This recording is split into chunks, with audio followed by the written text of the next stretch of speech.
morning, everyone. I'd like to call the Board of County Commission meeting to order.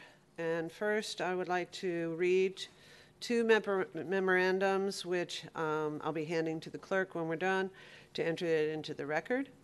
From Chair Kemp. Her memorandum states, I will be arriving late to the June 3rd, 2021 Board of County Commission's regular meeting due to an unavoidable scheduling conflict. The second notice from Commissioner White reads, I will be unable to attend today's regular board meeting due to an unavoidable conflict. So I thank them for letting us know. We do still have an in-person quorum, which is great. And Commissioner Cohen is visiting with us virtually. So clerk, could you do a roll call, please? I beg your pardon, ma'am? Could you do a roll call, please? I beg your pardon. Kemp. Hagan. Here. Myers. Here. Overman. Here. Smith. Here. Cohen. Here. And Commissioner White is absent. You have a quorum. Thank you very much, sir. I appreciate it. First, we're going to have the invocation and the pledge. And given Chaplain White's absence, Commissioner Myers is going to lead us today in the invocation and the pledge. Commissioner Myers, you're recognized. Thank you, Madam Vice Chair. For those of you who are joining us virtually, I ask that if you are in place where you can stand, that you do so at this time for the pledge and invocation. I pledge allegiance to the flag of the United States of America and to the republic for which it stands, one nation, under God, indivisible, with liberty and justice for all. Let us pray. Oh, gracious Heavenly Father, I come to you this morning, asking you for your blessings and guidance. Bless this board, that every decision that we make would be pleasing in your eyesight. I ask that you bless our first responders and all of our employees who will be providing the various services to your people. I ask that you will give us traveling grace to return safely back to our destination. In your darling Son, Jesus' name, amen. Amen.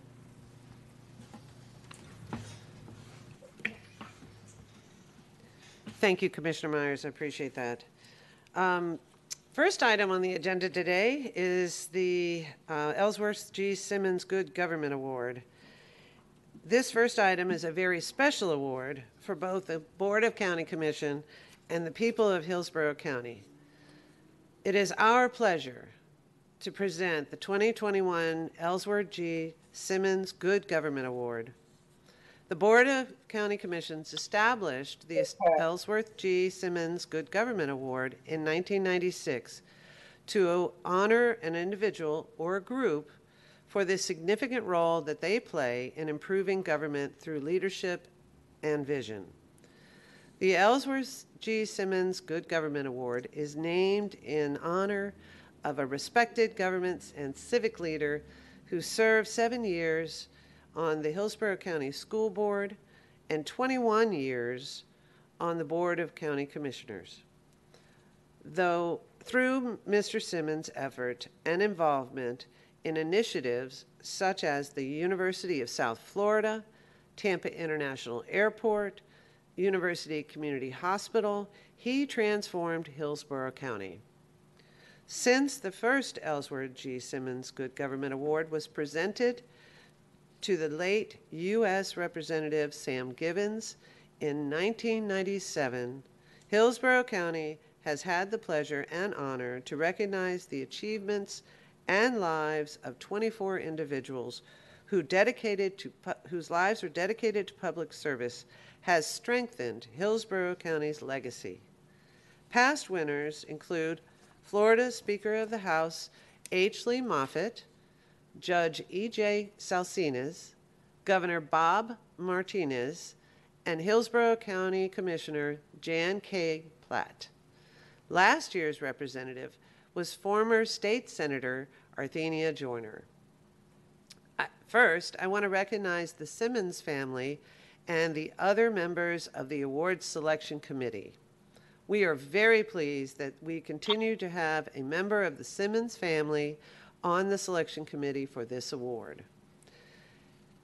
Michelle Henry, the late commissioner's granddaughter, serves every year.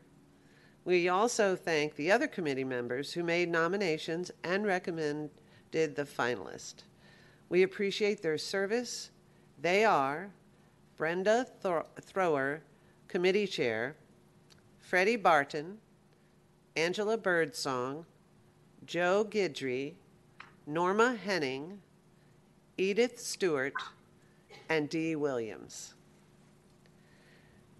This historic day, as we celebrate the 25th anniversary of the Ellsworth G. Simmons Good Government Award, the individuals who earned this award over the past quarter century have had a profound impact on Hillsborough County. These leaders shaped this community into what it is today. Our 25th recipient is no exception, and I'm very pleased to introduce this year's recipient, former Hillsborough County Commissioner Lesley Les Miller, Jr. Mr. Miller, are you on the call? Madam Vice Chair, I am. Good morning. Good morning. I am unfortunately needing to log back into my machine because it doesn't let me see you, so I'm going to work on that. There we go. Thank you very much for joining us and welcome.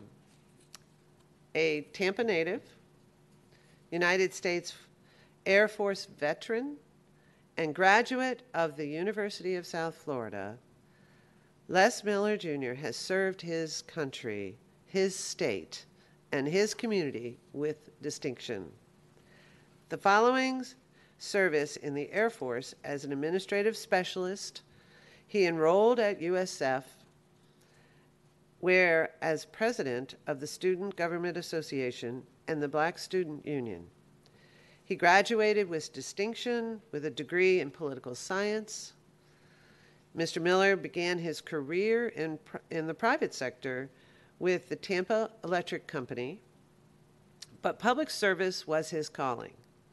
He won an appointment to the Tampa-Hillsborough County Cable TV Board, a humble beginning for what would become a stellar career in public service. His experiences on the board fostered his passion to become a leader, and he established Lesley Miller Consultants and served as Senior Vice President and Chief Operating Officer for Miller, Miller & Associates. Mr. Miller quickly grew as a leader. He was appointed to serve on Hillsborough City County Planning Commission. He was elected to the Tampa City Council special election in October of 1991, but only served 51 days. He was elected to the Florida House of Representatives in 1992 and was reelected 3 consecutive times while serving as the Democratic whip and the Democratic leader. His talents and expertise in public service led Mr. Miller to be elected to the Florida Senate in 2000 and reelected in 2004, where he served as the Democratic whip and minority leader. He was the first person to ever serve as the minority leader in both the Florida House of Representatives and the Florida Senate.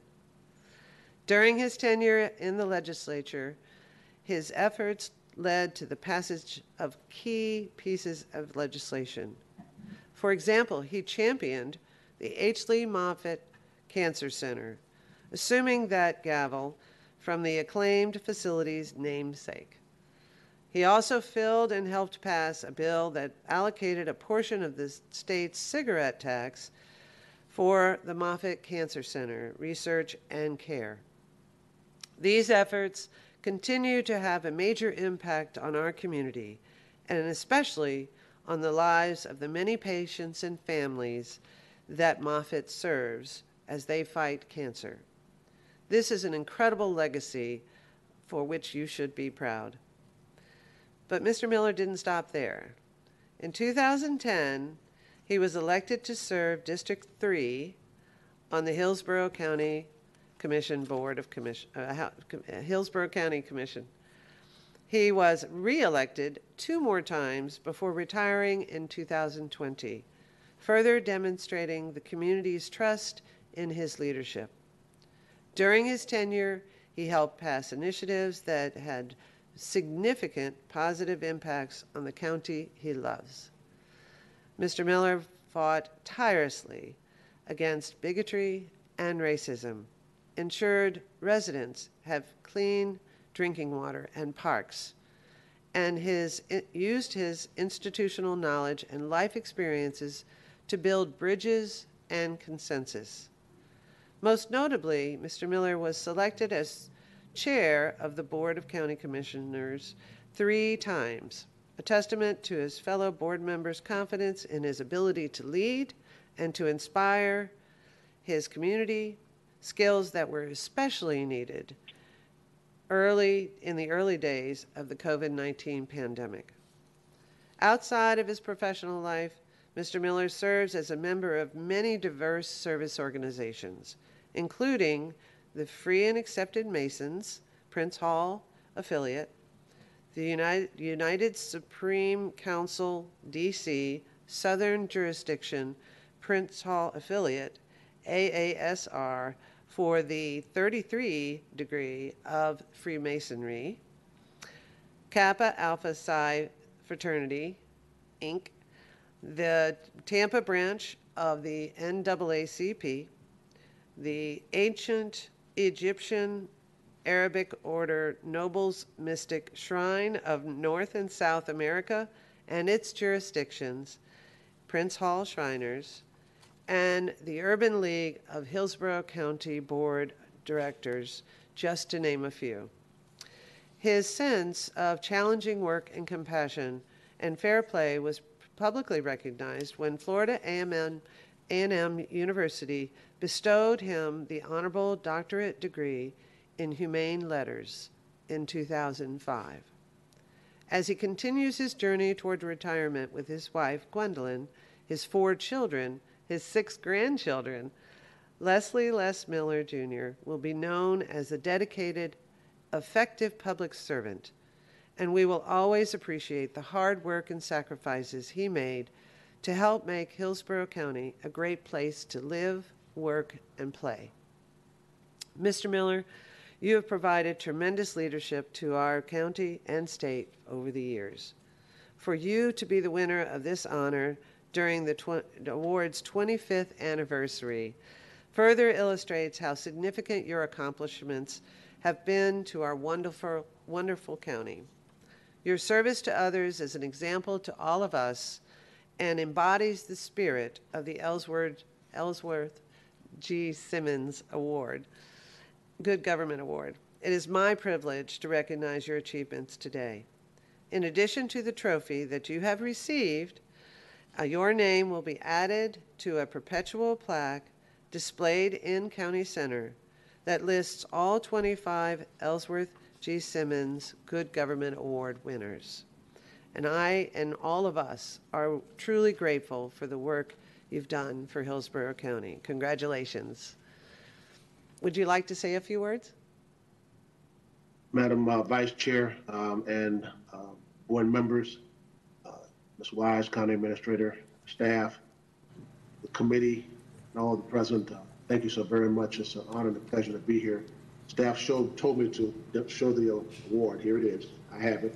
I appreciate it, and thank you so very, very much. Let me thank the committee for their honoring me for this award. I had the opportunity to serve with Mr. Simmons at TECO. I was to work at Tampa Electric Company. He was a vice president at Tampa Electric Company. I know he has family here, so I did have an opportunity to meet him and work with him for a time period while I was at Tampa Electric Company, and he left a leadership mark on all of us, whether he was on the school board, the county commission, or at Tampa Electric. And for that, and the family, I thank you. For the committee, I thank you so very much. This is an honor that I did not expect. It's probably one of the highest honors I've received because it comes from those that I've served with and people that I've worked with in this community all of my life. But one of the things that you all have heard me say before, the awards that I receive, the accolades, not something that I worked for. The work that I've done in this city, in this county, in this state, was to help those that needed me the most. I know I would never be a rich person to give back as a philanthropist, so I figured the best way to give back was to be an elected official to help those who needed it the most. And I thank those that allowed me to do that. I thank the people of the city of Tampa, those that elected me to the Florida House of Representatives, the Florida Senate, and those elected me to the Hillsborough County Commission that put their trust in a young man from then called Belmont Heights, is now East Tampa, to represent them on those levels. I did my very best to make sure that I tried to make their lives better each and every day, gave them a great place to live and a great place to work, whether it's I was on city council or the state legislature or in Hillsborough County. I want to thank those that on shoulders I stand. There were those that came before me that endured a lot, and they allowed a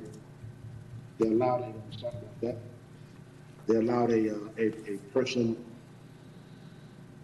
Because my phone's ringing, I apologize. They allowed this young man to come along and serve and help them in many ways I possibly could. Most of all, I want to thank my family. Thank this lady that's sitting next to me. This is my wife, Gwen Miller, who also served in the city council for 16 years, but this is my wife and my best friend, who's been with me through the good times, the bad times, the sicknesses that we've had to go through together. We've stuck together and gone through a lot. And the times that I was gone, she was here to take care of the family. And I appreciate her and love her to death for that. And I thank her so very, very much. Thank my children and my grandchildren. A lot of people don't know that you go through a lot, the family sacrifices as you serve as an elected official or appointed official. Those of you that are elected understand that. The families have to sacrifice. So I want to thank her taking care of the family while I was in Tallahassee and served in the county commission, the city council, and thank my children, my grandchildren, all my family for being there with me and standing on those corners to make sure I get elected. I want to thank my late mother, my late father, my late sister, who kept this young man out of trouble. I was growing up in Belmont Heights in East Tampa. I got a lot of spankings. Even my older sister was 8 years older than I was, so to make sure that I stayed on the straight and narrow. But they always told me a couple of things. One was never look down on anyone unless you're reaching down to help them up. I've always remembered that. And they also said, never forget where you came from. I've always tried to do that. So I want to thank the committee. I want to thank you so very, very much for this honor. Thank the county commission for having me here today. I miss you a little bit. I'm just kidding. I do miss you. And I wish you the very, very best. And take care of yourselves, be safe, and God bless you. Thank you very much. Thank you, Commissioner Miller. We are very, very proud to honor you today. Would any of our fellow commissioners like to speak? Commissioner Hagan, I see your hand raised. Thank you, Madam Chair. Les, it's great to see you and Gwen. Before I say something nice, I want to rib you like you always did me. Do you ever take that suit off? I have, Commissioner Hagan. I've had it off a lot lately. Tried to put the shirt on, it's kind of tight around the neck, so I gotta get myself together. Well, one thing's for certain, Les was always the best dressed, at least male, I've ever served with. So you got that going for you. That's why I know what you're going to say, that Gwen dresses you and picks out all your clothes. So I should compliment Gwen for that, not you. But it is great to see both of you again. I do want to thank the committee, particularly my representative, Brenda Thrower, who's not only been my appointee for a number of years, but she's chaired the committee, I think, the last 5 or 6 years. And I know that she was really behind honoring you, Les. I cannot think of a better recipient, having served with you for 10 years. I can't think of a better recipient of the Good Government Award than you. As I've said before, you're the ultimate statesman, extremely collegial, and that's evidenced by being chosen chair by your colleagues for 3 years. I'm proud to have served with you, very proud to call you my friend. I miss you. Hope you're doing well, and we definitely need to get together and catch up here one of these days. But it's great to see you and Gwen. Thank you, Commissioner Hagan. We'll do that. Thank you so very much. Thank you, Commissioner Hagan. Commissioner Myers? Thank you, Madam Vice Chair. Les Miller, congratulations. You have provided stellar service to our state, county, city, and the community. I wish you the best. I did not know this was the 25th anniversary of this award, but you are very deserving of this award. Thank you for all that you have done for our community. Look forward to working with you whenever I can. And to you, Gwen, take care, Les. Les, take care, Gwen. Enjoy each other and enjoy your semi-retirement. Thank you, Mr. Myers. I appreciate that, ma'am. Thank you so very much, and thank you for all the hard work that you're doing for District 3 and of this county. Thank you very much. Terrific. Thank you, Commissioner Myers. Commissioner Cohen, you're recognized. Commissioner Miller and Gwen, good morning. It's great to see you. About 20 years ago, I guess it's almost that, then Commissioner Pat Frank appointed me to be her representative to the Ellsworth G. Simmons Good Government Award. And I didn't really know much about it at the time, but I remember not just how tough the decision was that year, and I believe that was like 2002 or 2003, but the list of people that have won it over the years is just so stellar. It is such a monument to this county, the people that we have recognized. And you are right up there deserving of this award with every one of those 24. And it is just a great honor to be able to be here today to watch that, the County Commission bestow this award on you. And thank you for your many, many years of public service. The community is enormously grateful. And I am personally very grateful to both of you for many years of friendship and look forward to many more in the future. Thank you, Commissioner Cohen. We appreciate it so very much, and thank you for all the working together times that we've had together to work on this community, whether you're on City Council, now in the County Commission, on your private life. Thank you so very much. Thank you, Commissioner Cohen. I will save my comments for last, but we also have a special guest with us today who worked with him a great deal.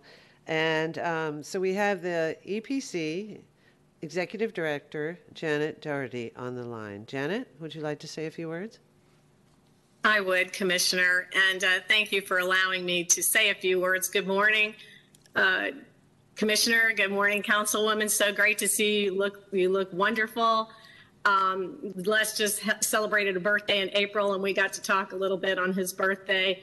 But what I wanted to say, you're so deserving of this award, and I wanted from EPC to say that, and I don't know if the public knows that you served us 5 years as chair and 4 years as vice chair.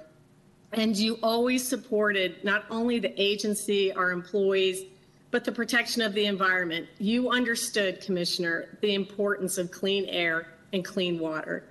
And we just cannot thank you so much for your dedicated service. And so I didn't want the opportunity to pass without thanking you for your service, congratulating you. You are definitely deserving of winning this award and being with all those other recipients. But, and I wanted to personally thank you for helping us with our meeting space. We just got our CO, and so when you come over for Thanksgiving, we never had a meeting space at the agency that was, we couldn't socially distance in any of them. They were very small, teeny meeting spaces, and Commissioner Miller helped with that, which was very good for our agency. So you're part of our EPC family. And again, we can't thank you enough. Congratulations, and great to see both of you, and hope to see you soon, probably at Thanksgiving. Well, Ms. Doherty, thank you so very much for those comments, and congratulations on getting that space there that you so rightfully deserve. And one of the positive things I've done in my career was hiring you as the executive director of the EPC, and you jumped in there and have not missed a beat. And I appreciate all that you do for the people of this county and trying to make things, our environment, the better place it could be. Thank you so very much. Commissioner, I do want to thank you for everybody. He's not only one of the best public servants I've ever met in my entire life, but he's been a mentor to me. And he helped me navigate coming from private sector into public sector. And our success as an agency, my success, is indeed a lot of me calling Commissioner Miller frequently. So thank you again, sir. Thank you. You're welcome. Well, thank you. Thank you for those comments. It did remind me of how critically important it is for us to have leaders in the community that act as mentors. Commissioner Miller, you did help me, even though I filed against you initially because we lived down the street from each other. So it was like one of those, okay, but I'm going to try at this. And you actually helped me understand the whole definition of public service, along with a few others like Phyllis Buzansky and others. But your leadership matters so much in the sense that you fought for this community, you helped other leaders do well, and you love this community, and that was evidence in the work and the things that you actually had to put up with, especially over your last year of your term. So I just want to thank you very much for your mentorship, your guidance, and sometimes strong words. You know, we learn from each other by giving each other guidance, and your leadership on the Board of County Commission as well as within the community is truly appreciated. So I want to congratulate you again, you and your family and Gwen and friends. And if I get a break where I have a day where I'm not doing something, maybe we can get together and chat and just catch up, because I do miss your presence. So I'm very proud to celebrate this honor with you. Thank you very, very much for being here today. Thank you, Madam Vice Chair. And again, to staff, I do have it. Here it is. All right. Excellent. So thank you so very much. You all take care, and God bless each and every one of you. Stay safe. Thank you. Thank you very much. The next items on the agenda are proclamations, and I actually had two online, so this has been an interesting morning so far. I will be presenting June 2021 as the LGBTAQ Pride Month. With these recognitions, I would like to make sure that we have Mr. Kerry West, the president of Tampa Pride, with us today. Kerry? Yes, hello, good morning. Oh, good morning, good. It's good to see you. This is an exciting time for Hillsborough County. Every year, a proclamation is presented recognizing June as the LGBTAQ Pride Month, and it was a cause, or is a cause, for celebration among all residents. Last year was a difficult year for Pride organizations across the country because of the pandemic. Thankfully, this year has been much, much better. In fact, on May 22nd, the first Pride event of 2021 in the entire nation was held in Ybor City. They were the Tampa Pride Street Festival and Diversity Parade, which I believe all of us truly enjoyed and participating in. Taking all of the proper safety precautions, event organizers, staff, volunteers, residents, and visitors had a blast. These family-friendly events were a great lead-in to LGBTAQ Pride Month. Tampa Pride has done an incredible job in raising awareness of the LGBTAQ rights movement. Today, I'm proud to present the following proclamation to Mr. West. And it reads, whereas lesbian, gay, bisexual, transgender allies or genders, and queer or for questioning Pride Month is celebrated nationwide each year in the month of June. And whereas this month was chosen to commemorate the uprising that took place at the Stonewall Inn in Manhattan, New York, 52 years ago, on the morning of June 28, 1969, often viewed as the birth of the modern LGBTAQ rights movement, and whereas it is important during this month to reflect on LGBTAQ rights movement, and whereas it's fitting that several major United States Supreme Court decisions impacting LGBT rights in a positive way have been announced in June. including Lawrence versus Texas in 2003, U.S. versus Windsor in 2013, Obergefell versus Hodges in 2015, and Pavin versus Smith in 2017.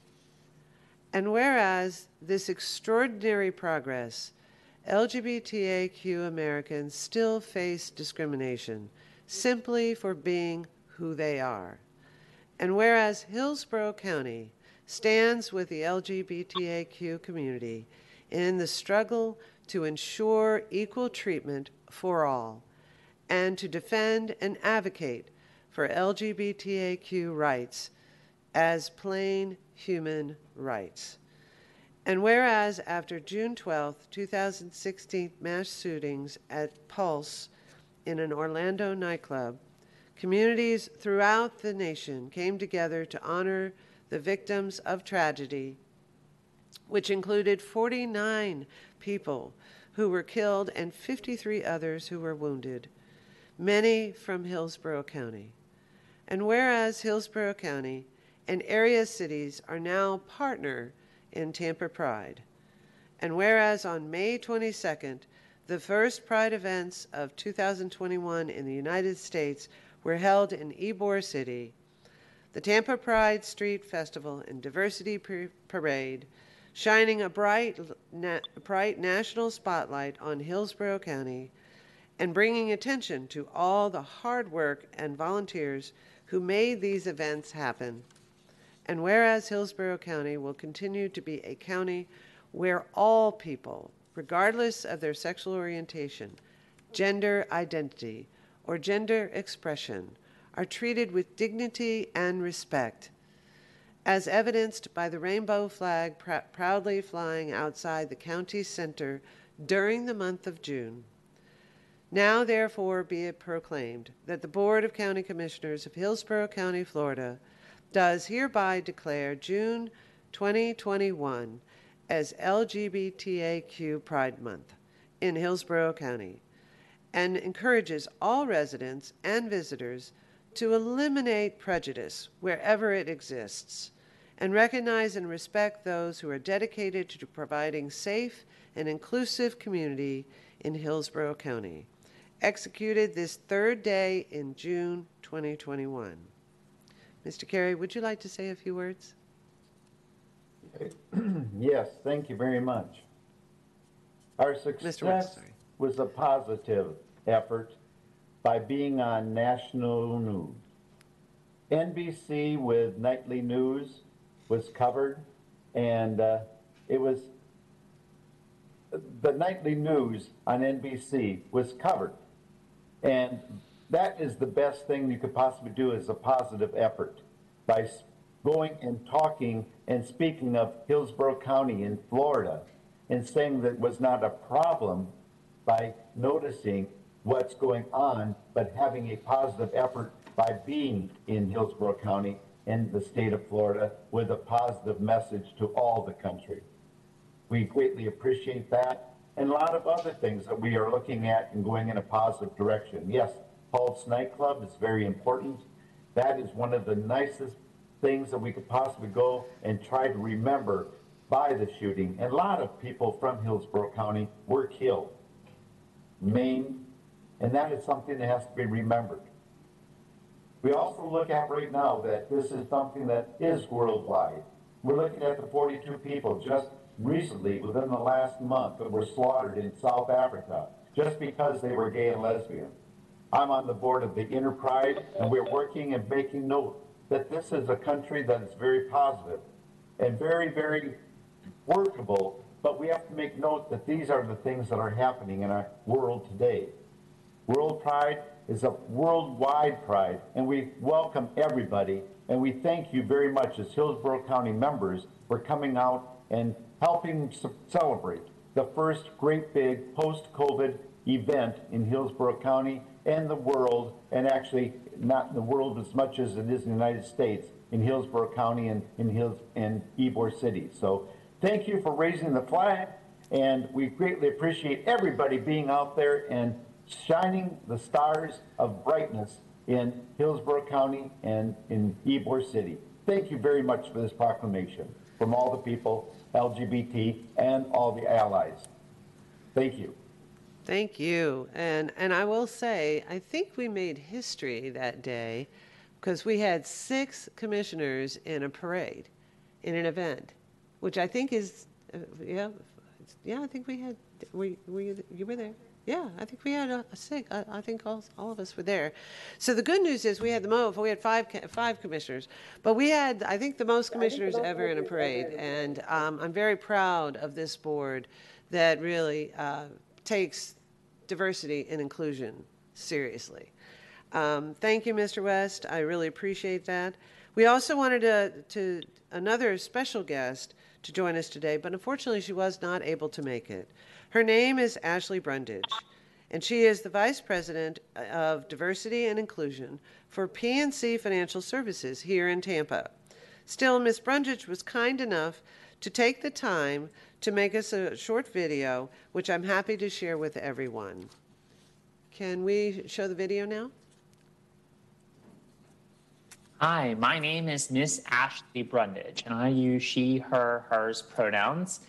And I'm honored to be one of the select individuals to accept this year's LGBTQ+ Pride Month proclamation from the Hillsborough County Board of County Commissioners. Thank you so much for your commitment to LGBTQ+ residents here in Hillsborough County. I've been a proud resident my entire life in this amazing county, and I have to tell you, to see progress that we've made by celebrating LGBTQ+ individuals in our county has made a major impact, including an economic impact to our county with bringing the LGBTQ+ International Business Conference back in 2019. We made more than a $5 million economic impact for just the downtown region.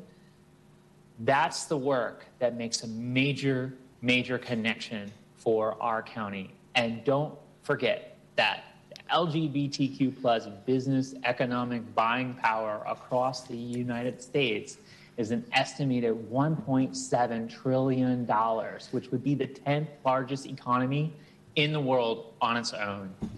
So keep your commitment to diversity, equity, and inclusion for all, because it has a major impact on the bottom line for our county as an organization. And keep displaying amazing resources for all the residents of the county, because it makes that major impact.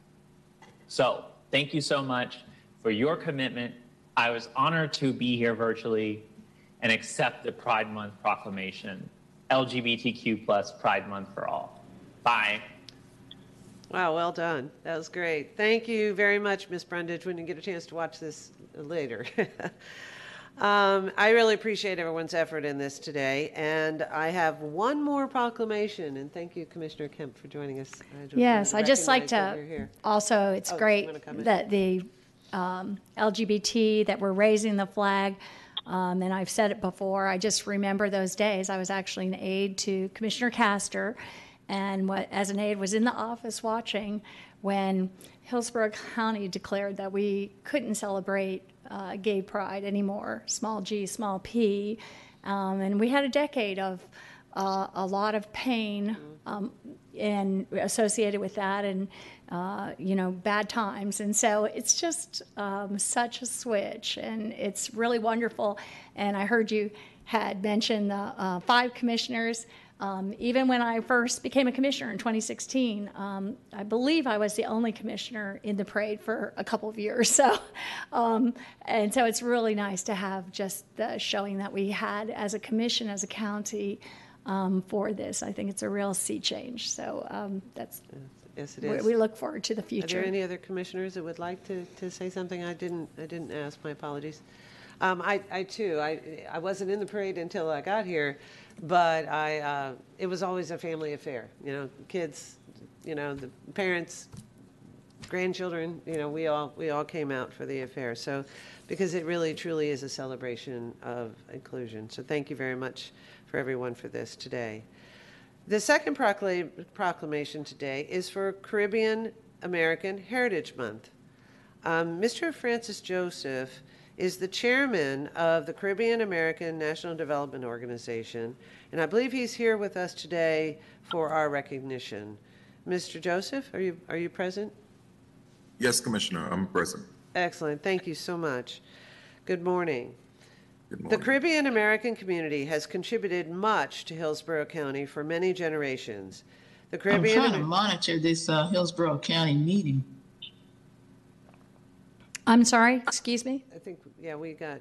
I think someone's, if we need to mute if someone's on there. Yeah, there's someone. They're muted now. Thank you. Okay, great. Thank you. I'll start over. So thank you. The Caribbean American community has contributed much to Hillsborough County for many generations. The Caribbean American National Development Organization is the driving force behind these impacts. Its members promote cultural awareness, development, and advancement of Caribbean American community. The organization's tremendous success is a testament to its dedication to diversity, inclusiveness, integrity, collaboration, and partnerships. Today, we have a special opportunity to help our friends in this fine organization. As you may have seen, multiple islands in the southern Caribbean have been impacted by a volcano eruption. The Caribbean American National Development Organization is leading a donation drive to help these residents. And I'm sure Mr. Joseph will be happy to let everyone know, or anyone know, what items are needed and how we can help to these citizens that are suffering as a consequence of the volcano eruption. It is an honor to present this proclamation to Mr. Joseph, declaring June 2021 as Caribbean American Heritage Month. With that, I will read the proclamation and ask Mr. Joseph for some comments. It reads, whereas, if we could show it up on the screen, great, thank you. Whereas Caribbean Americans, through their dynamism, diversity, and work ethic, have contributed to the nation's cultural story in extraordinary ways. And whereas millions of people in the United States are connected to their Caribbean neighbors through ties of commerce and family, a relationship that is reinforced by common values and history. And whereas the narratives of the U.S. and the Caribbean have advanced on a similar path of progress, driven by a shared dedication of fostering opportunity and forging a brighter future. And whereas Caribbean Americans excel at U.S. universities, provide inspiration as athletes, museums, contribute guidance to community and government leaders, and keep the nation safe through dedicated service in the U.S. Armed Forces. And whereas Hillsborough County's passionate Caribbean American community works diligently to increase prosperity and education opportunities among the residents of Caribbean descent through its community development and civic organizations. And whereas in collaboration with the University Area Community Development Center and numerous Caribbean civic associations, the Caribbean American National Development Organization hosts an annual festival event recognizing the diversity and accomplishments of the Tampa Bay Caribbean American community. Now, therefore, be it proclaimed that the Board of County Commissioners of Hillsborough County, Florida, does hereby declare June 2021 as Caribbean American Heritage Month in Hillsborough County, and encourages residents and visitors to honor the resilient heritage and rich history of Caribbean Americans and reflect upon the diversity experiences that unites all people. Executed this third day of June 2021, signed by all 7 commissioners. And with that, I would say I've attended those music festivals, and they are absolutely a ball. Mr. Mr. Francis, would you please say a few words with us? Thank you, Commissioner. I'm somewhat lost for words. Thank you for if it's not written down, sometimes they just don't come out the way they're supposed to. Mr. Joseph, please, would you like to say a few words? So, thank you. On behalf of the entire Caribbean American community of Hillsborough County and the Tampa Bay area, we would like to express our sincere thanks to the Hillsborough County Board of County Commissioners for the proclamation recognizing June 2021 as National Caribbean American Heritage Month. At this point in time, we look forward to coming to you and to this board to provide a brief update on our progress from our community and to ensure that we remain relevant in your decision making. Caribbean American Heritage Month was first celebrated by President George W. Bush in June of 2016 to recognize the significant contributions made by Caribbean Americans nationally. Even as far back as Alexander Hamilton arriving from the shores of St. Kitts, Nevis, Caribbean Americans have helped weave the intricate fiber of our national identity.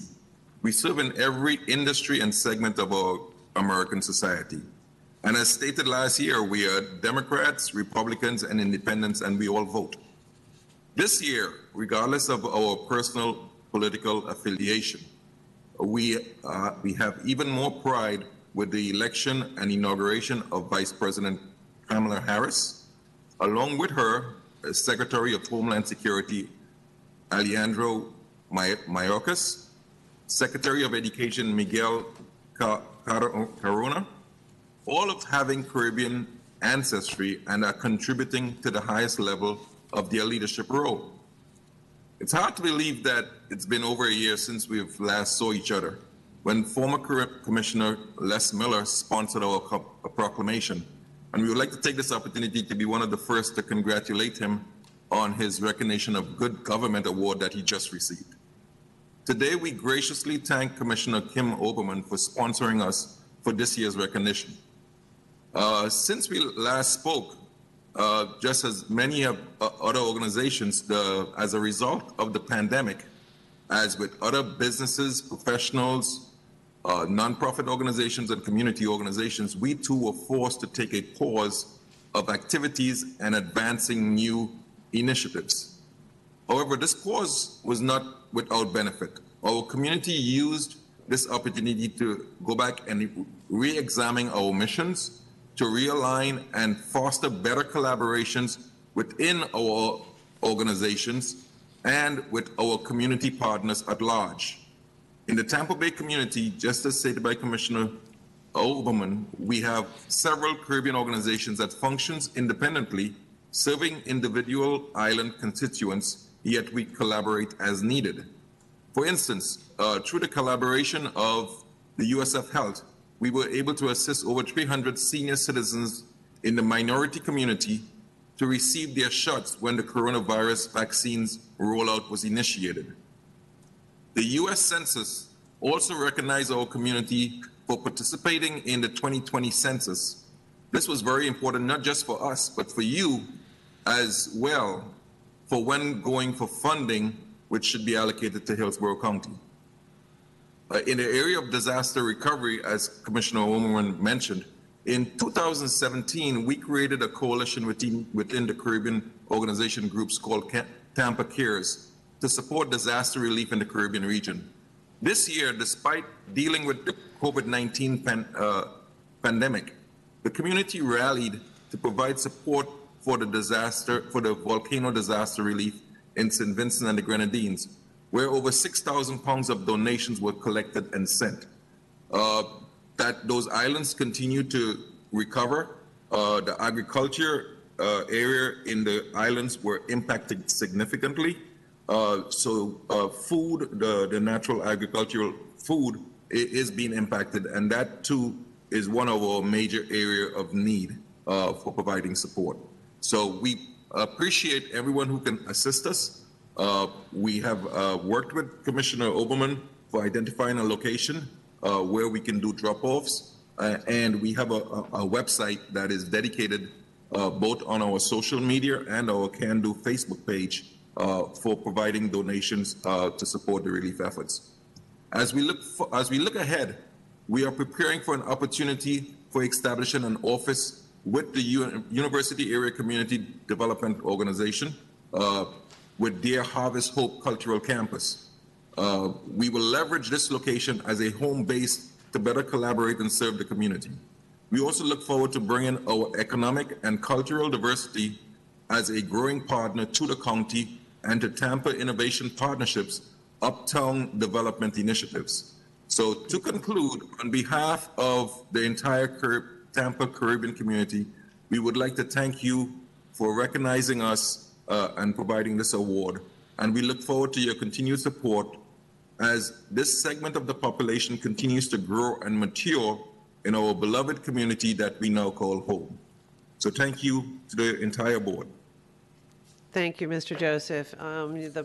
The work that we've done together and the work that this board has supported in your efforts is my pleasure. And I really want to thank you for the work that you do in our community to really celebrate the diversity in this community. I also like to thank everyone else for doing this work and would like to welcome Madam Chair. The gavel is yours. Yeah. Great. It's always wonderful to see all the proclamations and all the wonderful work that's being done in Hillsborough County. So we thank you all for all the community building and service that we hear about so often with these proclamations and appreciate it deeply. It's just building a better Hillsborough County. And with that, we will move to Ms. Wise with approval of the changes to the agenda. Thank you, Madam Chair. We have several items for time certain today. The first one is at 10 a.m. D1 is to conduct a public hearing to adopt a resolution approving the list of real property inventory appropriate for affordable housing. The inventory list is being revised to add one additional property. At 10:15, item B4 is to adopt a supplemental resolution to authorize the issuance of not to exceed $180 million in aggregate principal amount of the county's utility system revenue bonds series 2021 to finance the costs of various capital improvement projects. Also for the county's water and wastewater utility system issuance of not to exceed $25 million for the county's utility refunding revenue bond series 2021B. This is to refund all of a portion of the county's outstanding utility revenue bond series 2010C. At 10:15, item B5 is to adopt a resolution for the issuance of capital improvement program commercial paper notes in the aggregate principal amount of not to exceed $300 million for the primary purpose of designating Wells Fargo Bank as the credit facility provider. At 10:30, item B6 is to review an appeal of the hearing master's decision regarding a protest of the county's notice of intent to award agreements for residential and commercial waste collection services for the Solid Waste Management Division. This is related to item B7, which is also at 10:30. If the board affirms the hearing master's decision regarding a protest of this procurement, this is to select and award agreements to the three respective highest ranked and best qualified firms for residential and commercial waste collection services for the Solid Waste Management Division. As stated, that's related to item B6. Those are the changes to the agenda. Move for approval. Thank you. We have a motion for approval by Commissioner Myers and seconded by Commissioner Overman. And seeing no further comments, please record your vote. We're doing. I'm sorry, that's right. We have a roll call Yeah, to we do, have to do a and we roll did call the roll today. call at the beginning. So That's right. okay, so okay, can we proceed with the roll call? I'm not used to it. I'm moving back and forth through this environment. Kemp, Yes. Hagan, Yes. Myers, Yes. Overman, Yes. Smith, Yes. Cohen. Yes. Motion carried 6-0. Thank you. And we will now move to public comments. The board welcomes comments from citizens about any issue or concern. Your opinions are valued in terms of providing input to board members. However, it's requested at the same time when you address the board that comments are not directed personally against a commissioner or a staff member, but rather directed at issues. This provides a mutual respect between the board members and the public. The board has set aside a 45-minute period in the morning immediately following changes to the agenda for public comments. At the discretion of the chair, the board may follow with any public comments at the end of the meeting. Anyone who wishes to speak during the meeting will be able to do so by completing the online public comment form found at hillsboroughcounty.org/speakup. You'll be required to provide your name and telephone number on the online form. This information is being requested to facilitate the audio conferencing process. The chair will call on speakers by name in the order in which they have completed the online public comment form. Prioritizations on a first-come, first-served basis and audio call-in number will be provided to participants who have completed the form. After it's received by the county, all callers will be muted upon calling and will be unmuted in the submission order after being recognized by the chair by name. Up to 3 minutes are allowed each speaker. Citizens speaking on scheduled items will be heard before citizens speaking on non-scheduled items. When addressing the board, please state your name and speak clearly and loudly for us. And with that, we'll move to Keith Wilking. Keith Wilking? Keith had not called in time. I'm having a little trouble hearing you, but did you say he's not online? That is correct, Commissioner. Thank you. Willie Evans? Willie Evans. Hi, good morning. My name is Willie Evans. I'm calling in because I did hear recently that you guys are considering changing my solid waste company in my community. I'm calling to let you guys know I oppose that. And the reason why I oppose that, my current solid waste company, they are familiar with my community, are familiar with my neighborhood. You know, I know we had some recent issues with them regarding COVID, but they did the best they could during the time to actually serve the neighborhood. You know, speaking with the drivers, I would hate to see a new driver come in. I would hate to see new services actually come in my neighborhood as well as my community have to get used to someone that we're not used to or that we never heard of to start the trash process all over again. So I definitely strongly oppose against you guys changing my solid waste company. They have definitely served our community in my greatly, and I would hate to see them leave the community. Thank you. Thank you. Christian Malus. Yes. I just wanted to say how wonderful Waste Connections is in our community here in Wimauma, Florida. We're very happy with the service. That's it. Thank you. Thank you. John Casagrande. Good morning, ladies and gentlemen of the Commission. My name is John Casagrande. I am the Vice President of Coastal Waste and Recycling of Florida. I'm here to speak on item B6 and ask the Commission to overturn the hearing master's decision regarding the protest and reissue a new RFP. Coastal Waste and Recycling of Florida, along with Good Companies, Inc., submitted a response to the RFP 20296 under Unified Waste Solutions. We had formed a joint venture just for the purpose of participating in this RFP. The reference in B7 to Coastal Waste Recycling alone submitting a bid is incorrect. It was a joint venture with Good Companies. Our experience and references spoke volumes. Senior management had a combined 100 years of solid waste collection experience. Our references clearly exceeded the number of residential units that were set in each zone and required to be serviced. Our references include the Miami-Dade County, 226,000 homes, Montgomery County, Maryland, 73,000 homes, Prince George County, Maryland, 47,000 homes, and Charles County, 40,000 homes. All of our references were verified by your staff and that these services were being performed. 386,000 homes were being serviced without an issue, and there were no issues ever given to staff by our references. Yet staff had found a way to go through the contracts that we had, find a discrepancy, and disqualified us over one of the agreements. As we worked with procurement in an effort to resolve the issue, it was clear that there was no reversing their decision. RFPs were created to be flexible and objective. Clearly, other companies who participated were given this flexibility. Much more flexibility were given to others than was given to us, allowing for clear operational deficiencies and poor performance being overlooked. Lastly, what I'd like to make sure that everyone knew that Unified Waste Solutions, other joint venture partner, Good Companies, Inc., is a 100% owned and operated certified MBE company, certified here in Florida as well as other parts of the country.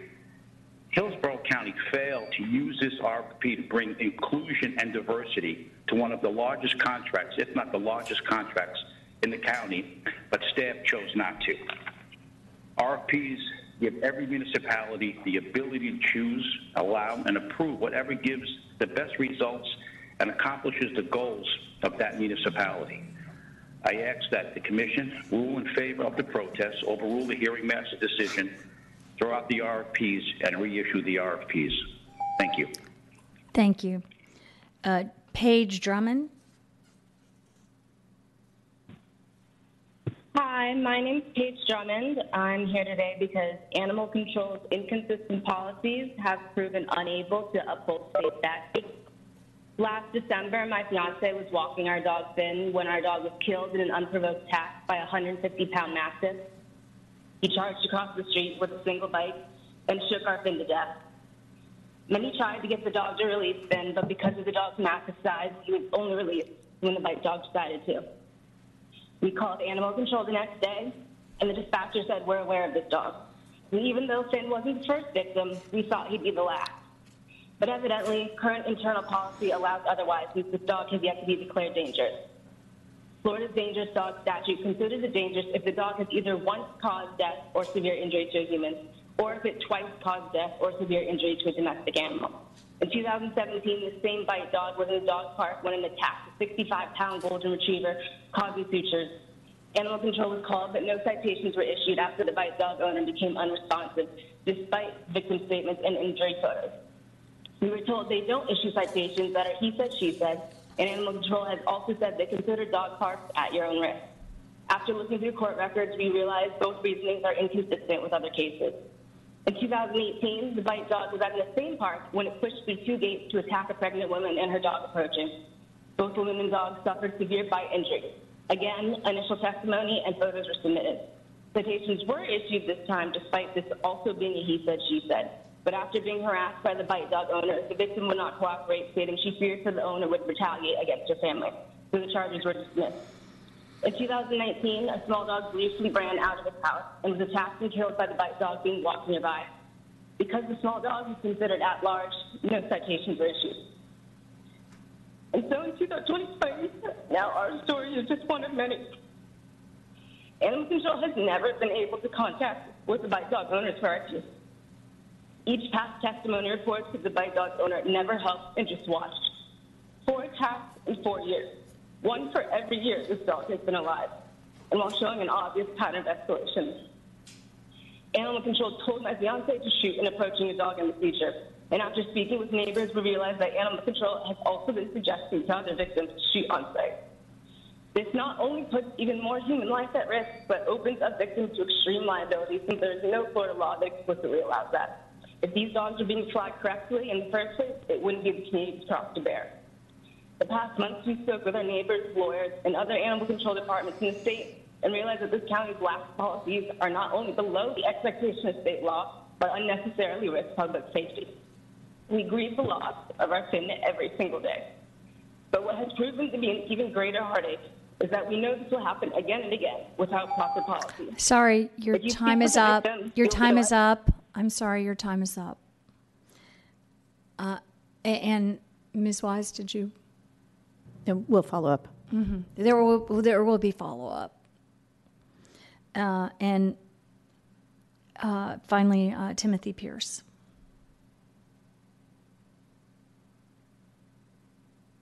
Yes, good morning, members of the board.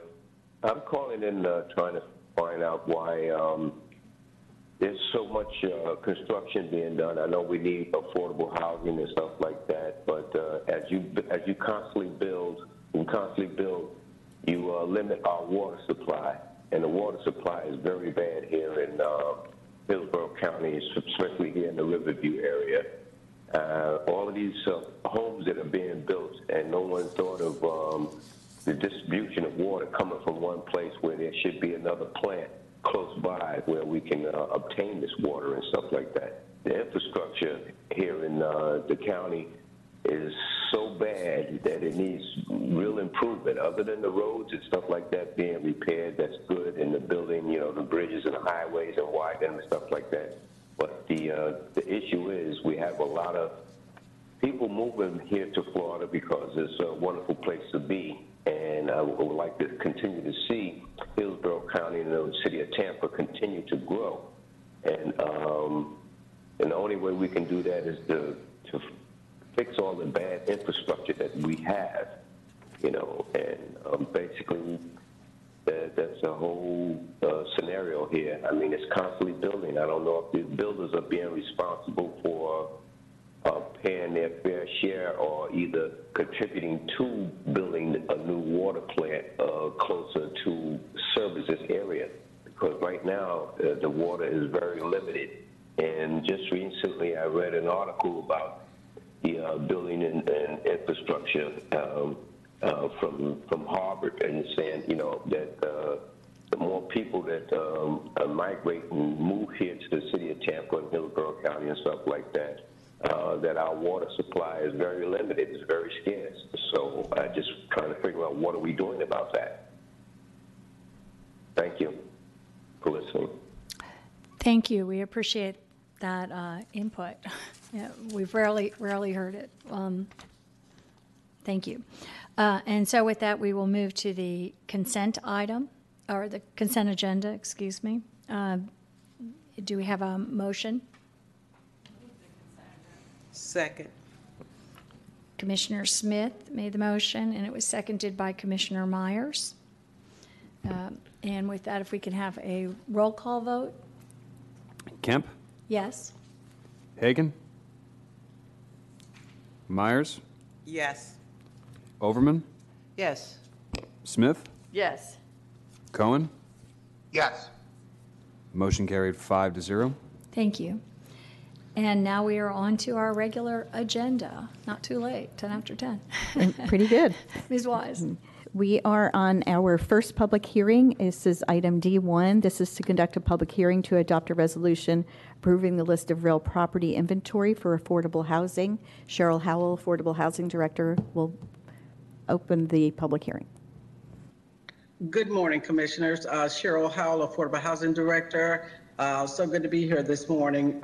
We're here this morning to conduct a public hearing to adopt a resolution approving the list of real property inventory appropriate for affordable housing pursuant to Section 125.379 Florida statutes, and authorize the acceptance of the properties into the capital assets financial records of the VOCC. Hillsborough County is required to prepare an inventory list of all real property in the county to which the county holds fee simple title that is appropriate for use as affordable housing. Affordable housing inventory list is being revised to add one additional property, which is folio number 042448-0000, located at 3100 North 66th Street in Tampa. There's no fiscal impact associated with this agenda item. This is a public hearing. Move approval. Just in case I wasn't going to get there fast enough. Move approval, please. Second. This is a public hearing, and I don't think, we don't have anybody who, I don't have anybody signed up, but just to check. Okay. And so we have Commissioner Overman moved approval, Commissioner Myers seconded, and with that, and seeing no further comments, can we have a roll call vote? Kemp? Yes. Hagan? Myers? Yes. Overman? Yes. Smith? Yes. Cohen? Cohen? He's having a signal issue, looks like. There he is. Cohen? Yes.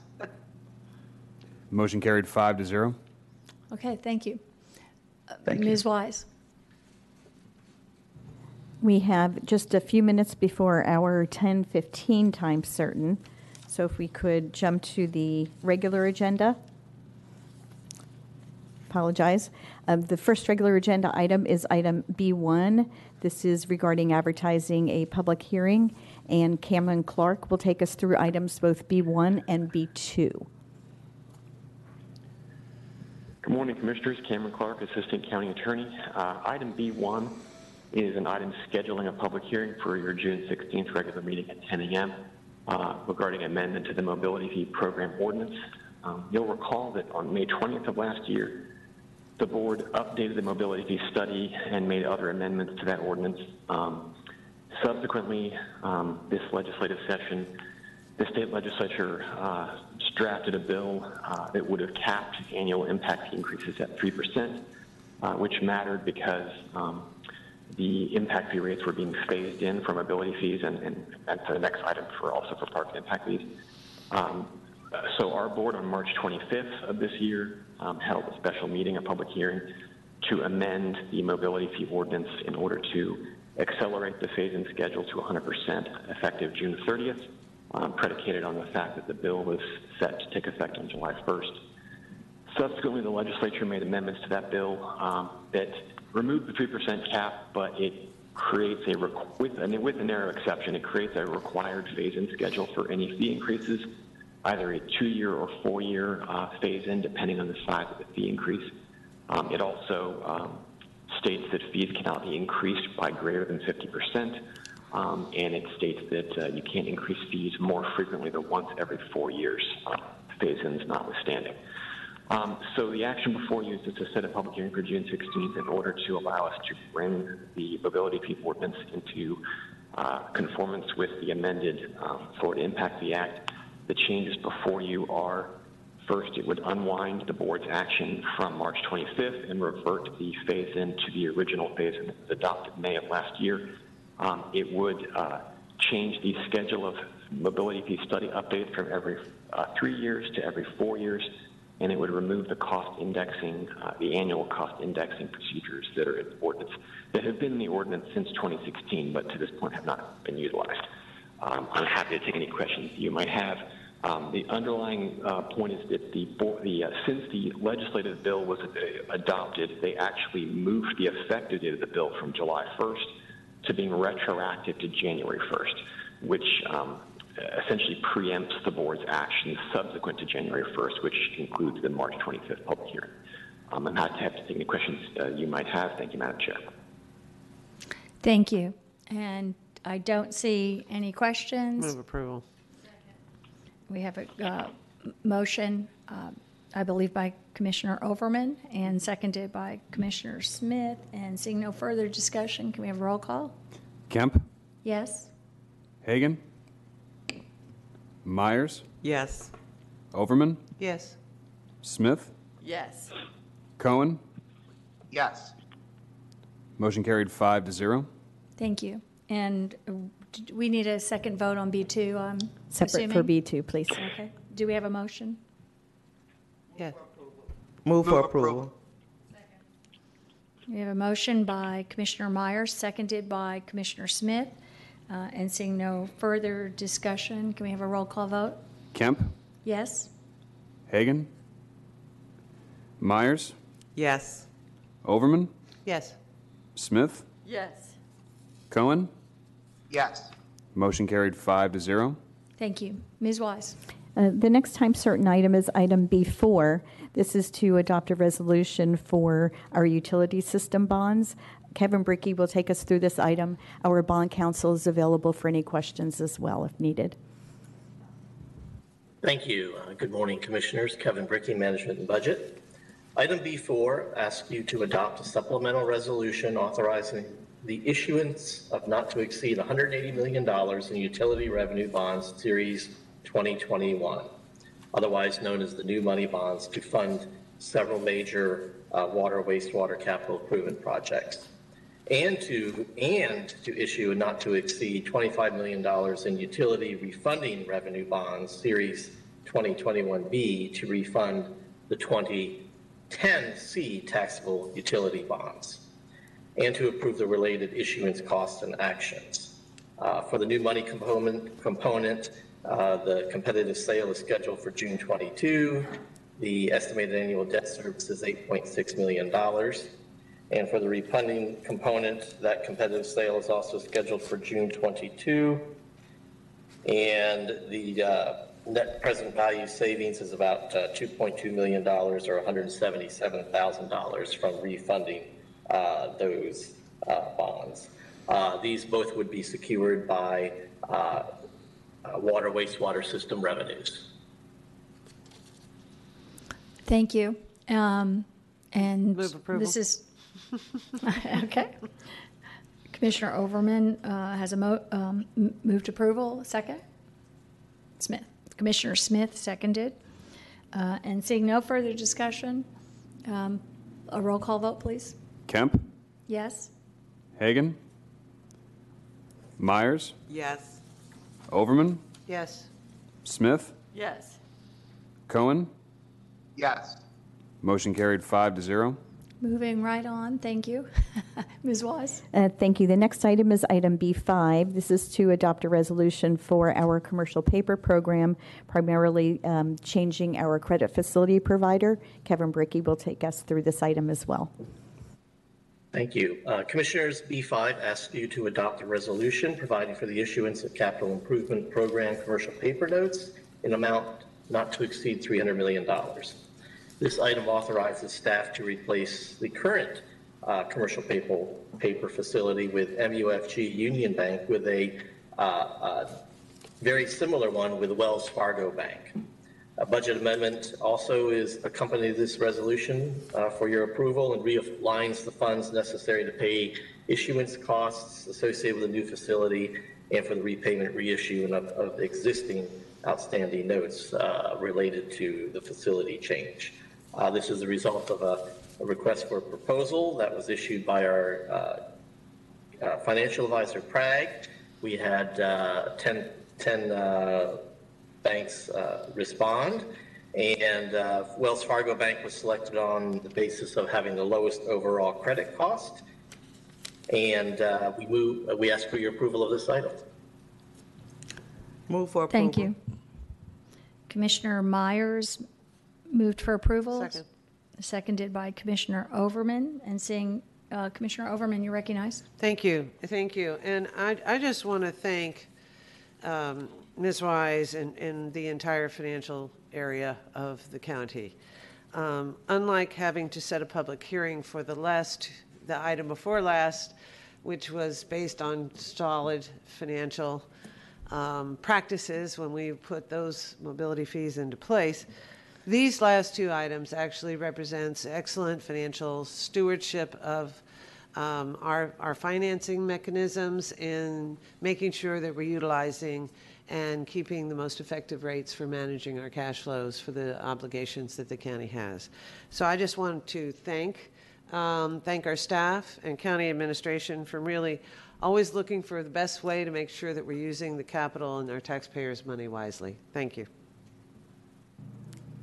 Thank you. And on behalf of the team, we have a great team from our bond counsel to our financial advisor, our disclosure counsel, and all our county staff. So thank you.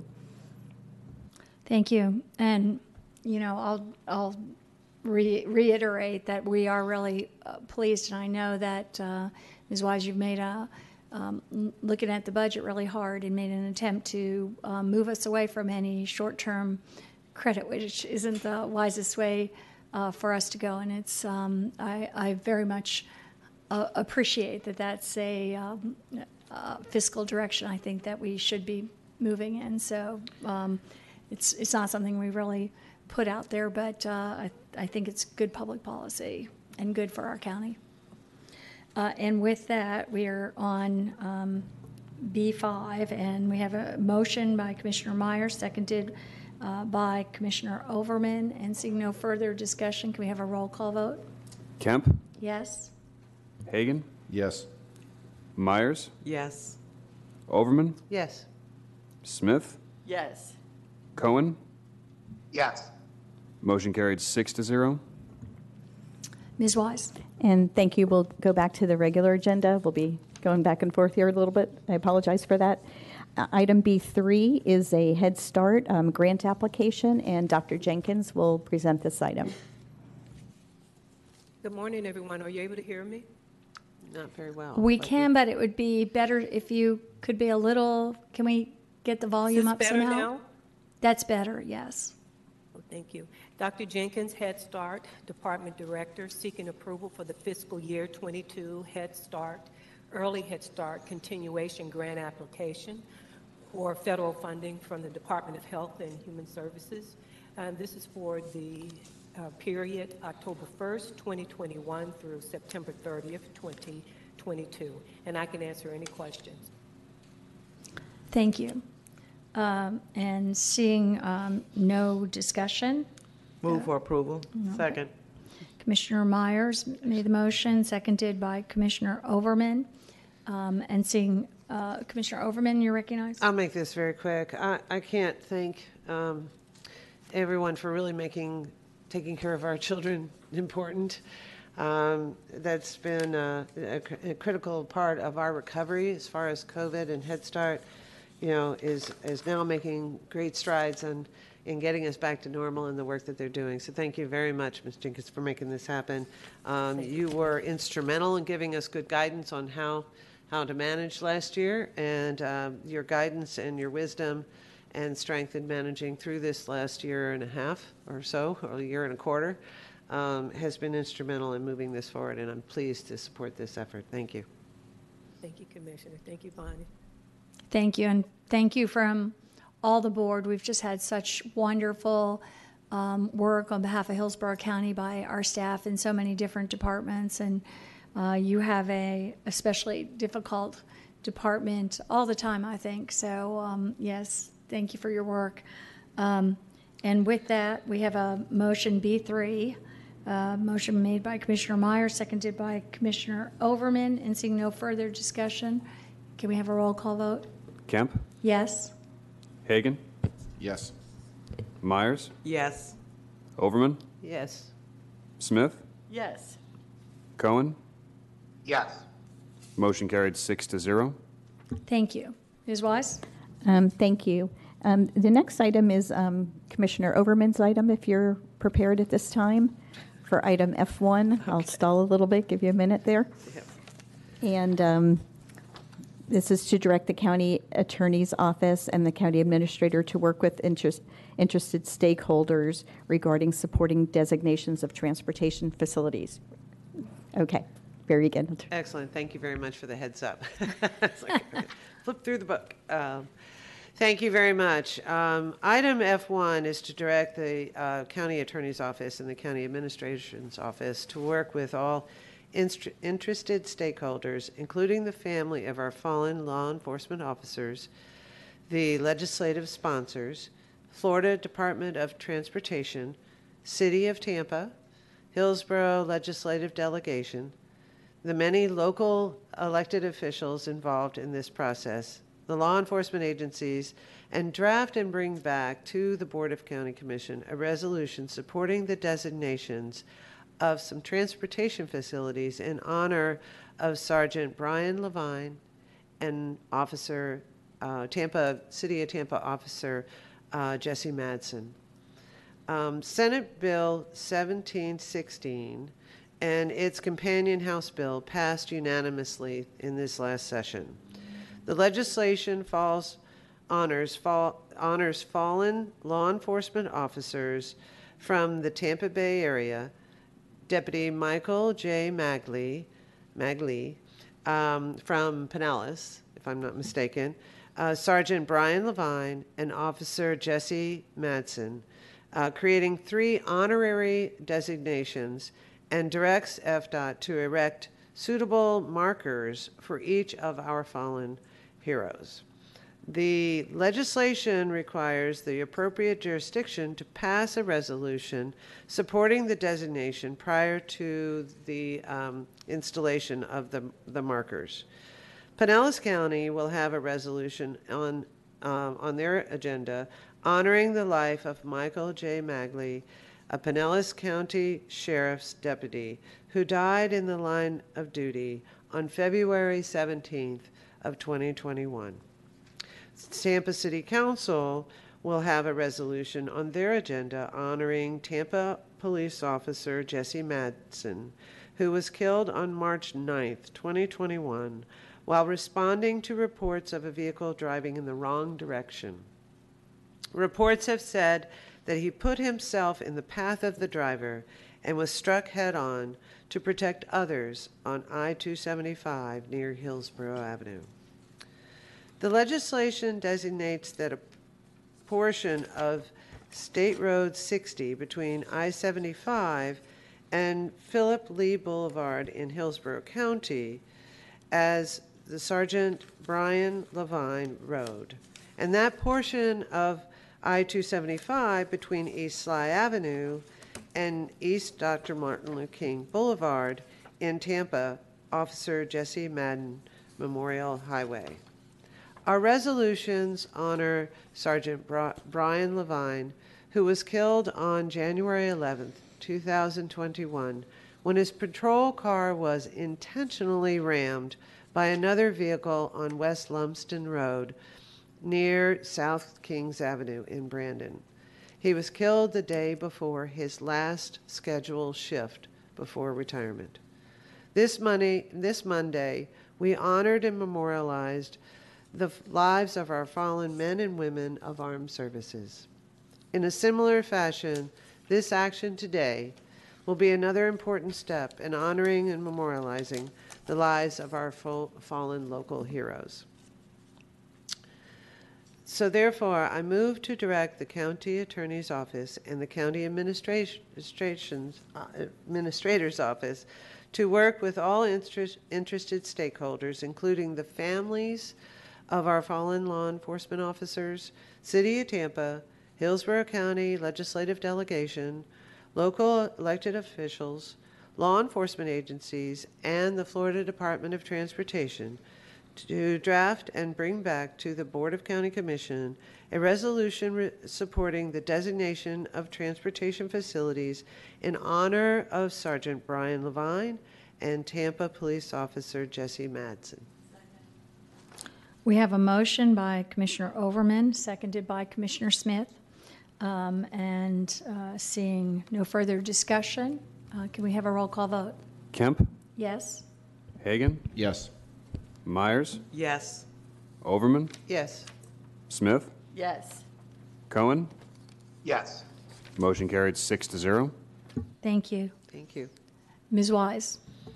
I think we're close to 10:30. The clock up there says 10:30. So let's Okay. Well, as I introduce the item, it'll be 10:30. At 10:30, we have item B6 and the related item B7. The first one is to review an appeal and hearing master's decision regarding a protest of the county's notice of intent to award agreements for residential and commercial waste collection services, and turn it over to the chair. Thank you. Item B6 is an item involving the board's review of a hearing master's decision regarding the procurement director's decision denying a procurement protest by Waste Connections. The process is governed by Section 2-572 of the Hillsborough County Code, Section 12 of the Ordinance Number 13-24. The board should consider only the record on appeal and should not consider any new evidence or issues. The board is to decide by a simple majority vote whether to remand the appeal back to the hearing master or affirm the hearing master's decision, except for the hearing master's remand of the evaluation committee recommendation to the awards committee for review. The ordinance provides that presentations to the board by the parties shall be limited to 10 minutes per party. The board may ask questions as long as each party gets their full time. If the party wants to reserve time for rebuttal, they should indicate at the start of their presentation. It would be appropriate now to hear from each party, starting with Waste Connections, which will be followed by Fomento de Construcciones y Contratas SA, which we will refer to as FCC. And then we'll hear from Scott Stromer, our County Procurement Director. So we'll start now with a representative from Waste Connections. Good morning, Chairwoman. Let me know when you're ready for me to start. We're ready. Thank you very much. Good morning, Chairwoman and Commissioners. My name is Grant Smith, and I proudly represent the 200 great women and men of Waste Connections of Florida in this appeal. Waste Connections has been partnered with Hillsborough County for the better part of 15 years. It is these frontline employees and their support teams who worked selflessly and tirelessly through the pandemic to keep the trash off the ground. While 10 minutes is not nearly enough to discuss all of the issues, I would like to move the record on appeal into this hearing and ask you to read all of our arguments, and I will reserve time at the end. The hearing master and procurement director before him got it wrong. It was a flawed process that led to the wrong result, all contrary to the law.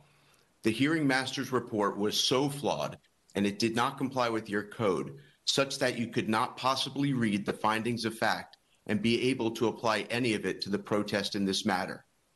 Your options today are wide open. The board could conceivably find against us and still take up the next agenda item B7 and find that awarding is not in the best interest of the county, terminate the procurement, instruct staff to follow the rules, and bring it back. Another way of saying this is that you have the ability to right the wrong of the evaluation committee and keep the residents from disruption. The most egregious example of where staff and the hearing master got it wrong was the composition of the evaluation committee. Your procurement manual states that the committee should not include people who report to one another. There is good public policy behind this. It allows people to speak freely, not be stifled by their boss, and helps to prevent what you would call groupthink. Yet, on this committee, you had a manager as the chairperson, his boss a director as a member, and her boss a county administrator as a member. This is a direct violation. However, the procurement director stated in writing that he granted a waiver. The problem is there is no rule that allows for waivers, which is another broken rule. It becomes an arbitrary and capricious decision of the director and the hearing master when they rely on outright misrepresentation to substantiate their decisions. In the record, you will find that Mr. Stromer included in his protest denial that he provided a written waiver to the chairman to stack the committee with these improper interlocking relationships. However, contrary to his letter and the backup exhibit he provided to us in the hearing master, it was an impermissible waiver for a different procurement with a different procurement number and different members in a different year. The circumstances of that waiver were distinct and can't be applied here. Yet, he had the audacity to try and pass it off as evidence, as if we would not notice. Relying on misrepresented evidence in a hearing master proceeding is the absolute textbook definition of an arbitrary and capricious decision by both gentlemen. It is from this decision that the process became so tainted that it must be thrown out on that ground alone. The commission approved an RFP that placed an overwhelming emphasis on low price, meaning the will of the commission was that it wanted the best price. Yet, the evaluation committee put in front of you today a recommendation that you pay $14 million more than you should. As the county's fiduciaries, in these times of fiscal awareness and belt tightening, why pay more than you should when you have a very viable option not to? It should not matter that it might fit into the expected range that staff estimated. It is still cash out the door that could be used to support other programs or reduce the burden on your citizens. Shockingly, FCC proposed pricing that is 40% lower than every other proposer, even those with a lot of experience in Hillsborough County. There had to be a basic misunderstanding of the scope and complexity of the work by a company that has never worked in this county. Yet, there was not one word uttered by the evaluation committee by anyone to critically analyze how they could offer the price they could. If you were sitting there, wouldn't you have said, why is this so much lower, and sought out the answer? The committee failed you. Let me explain how their pricing came in so low. In their proposal, they promised to do the homes in Zone 3 in 22 seconds each. 22 seconds is awfully fast. All of you are familiar with the somewhat rural nature of Zone 3. The sheer distance between the homes makes this an impossibility and should have been a red flag. FCC's routes proposed for Zone 3 also contain the most homes of any proposer and will cause them to service the homes as if they were on a racetrack. There is simply no way for them to service 100,000 homes at an average of 22 seconds each. FCC was able to offer this unrealistic pricing by making the routes bigger, dedicating fewer trucks, hiring fewer people, and working fewer hours, costing them less to the detriment of your residents. The county said it wanted smaller route sizes, yet there's no evidence that the evaluation committee did anything to analyze their route density. Under-resourcing this work will lead to a terrible transition and very angry constituents with many calls to your offices in the beginning and middle of 2022. By ignoring these objective criteria and awarding to a proposer who does not understand the scope, makes the decision irrational and it becomes arbitrary and capricious. There's a recent example of where this very unfortunate situation played out with FCC. Around Christmas time, the mayor of Omaha, Nebraska, had to hold what must have been a very embarrassing televised press conference, apologizing to her city for the failings of FCC in the transition of garbage providers. In that same press conference, FCC promised to dedicate more trucks and people to the contract. What does that mean? It means they under-resourced it in the first place. Is that what you want happening in Hillsborough County in the middle of 2022? Because that's what they proposed. If this procurement stands, it will shape up to be a perfect storm of disruption. The last time there was a new implementation of garbage, there was a year's worth of outreach before the RFP, designed to get public input and to make them aware of the changes. That did not happen this time. I believe the public is largely unaware of the major changes that are potentially coming their way. Let me briefly describe the changes. There are currently 5 zones that will be collapsed into 3 zones. That means there is a potential for every one of the 300,000 homes and 15,000 businesses in the county to be serviced on new days as new routes are balanced and implemented. Think about the confusion and the phone calls. And remember, this time it was done without outreach and buy-in. There's also one aspect that nobody's really talked about, and that is the impact on the commercial customers. There are more than 15,000 commercial customers that will be impacted. Each one will be required to sign a new contract. And if Waste Connections does not remain as a hauler, the 3,500 customers we currently service will have to get a new provider and new dumpsters in very short orders, as ours will be picked up. As everyone knows, due to COVID, there are shortages in every area of the economy. The waste industry is no different. Garbage trucks are very hard to get. There are long waits. This contract requires new vehicles to be in Hillsborough County by the end of this year. Waste Connections has authorized me to state unequivocally that they have trucks on the way to be able to comply with the contract. Between 15 years of servicing the county, our fully operational state-of-the-art hauling facility, and all of the dumpsters necessary to service the commercial customers, the residents of this county will not miss a beat. To our knowledge, FCC does not have land yet, and they likely have no trucks purchased for this contract. FCC will tell you this is sour grapes. It is not. If we were to miss out on an opportunity in a fair and equitable process, we would not be here today. But where there has been unfairness and outright misrepresentations that cause our company and your county harm, we have an obligation to call it out. The county expects a good partner, and Waste Connections has been that partner for many years. We have stood with you through hurricanes, the pandemic, special events, and custom requests.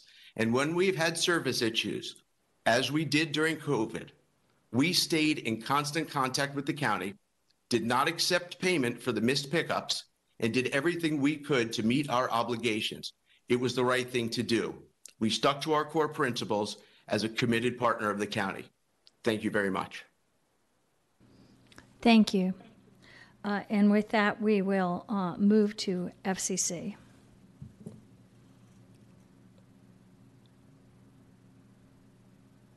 Says a moment. Can you hear me? Yes, we can hear you. Okay. Can you hear you? Thanks. Good morning, staff, participants, commissioners, and Madam Chair. My name is Kyle Watson, and I have the privilege of representing FCC, which was the highest score in all 3 zones and recommended proposer for Zone 3. After hearing Waste Connections representative speak, I'm reminded of Paul Harvey and his famous line, "And now for the rest of the story."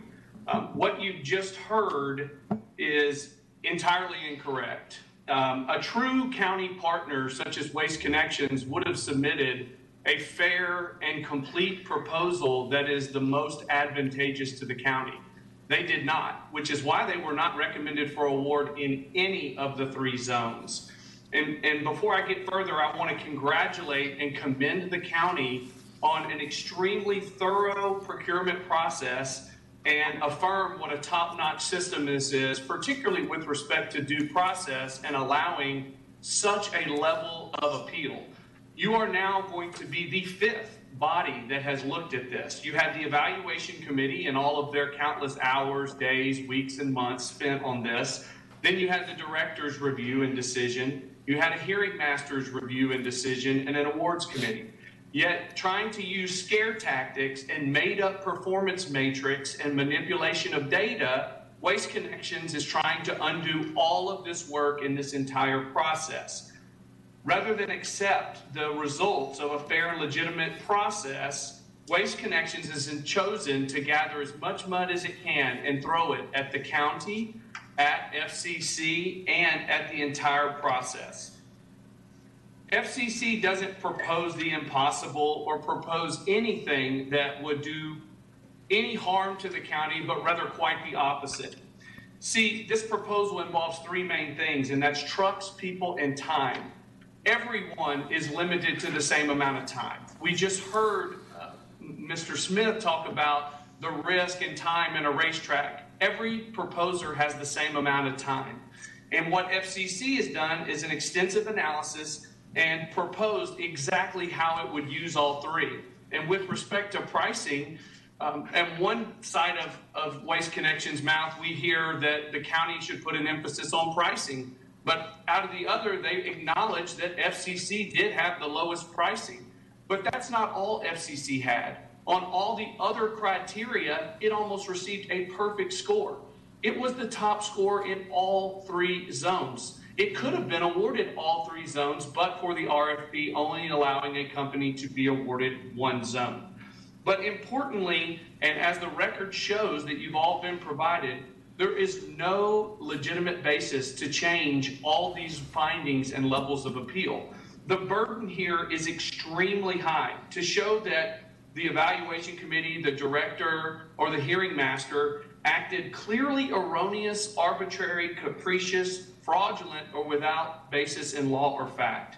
The decisions in the record shows that every decision has been supported in law and fact, well-reasoned, analyzed, and explained. So, despite Waste Connections' efforts to delay the process further as the incumbent and get another bite at the apple, it cannot meet the standard to overturn this decision. Basically, Waste Connections has come to you and said, throw out all this hard work that's been done because we don't believe FCC can do what they proposed. This is an insufficient basis and is purely speculative. FCC is ready, willing, and able to do as it proposed, and its proposal was entirely responsive and fair and most advantageous to the county. Waste Connections' disagreement with the findings and the recommendations does not mean that the process was flawed. Many of the folks at this great county with extensive knowledge, experience, and expertise about the services that are needed and those who will be administering the contract have spent countless hours and gone through this process, which has been affirmed at multiple levels of appeal. There is no legitimate basis to change anything and throw all of this out. With respect to the public comment we've heard, generally that is requested by folks such as Waste Connections for those people to speak, and we appreciate their right to be heard, but we would rest assured to those folks that there will not be any disruption and they will not have any different service, but rather they will have better service and at a more fair price for the county. We appreciate the right to due process, and we appreciate the right for Waste Connections to protest and be heard. But they have now exercised and exhausted those rights. Time is of the essence, and we are soon going to affect the resident services. We need to move forward with the award. We respectfully request you affirm the hearing master's decision and award Zone 3 to FCC. I would now like you to hear a few words from FCC's Director of Operations, Charles Merkley.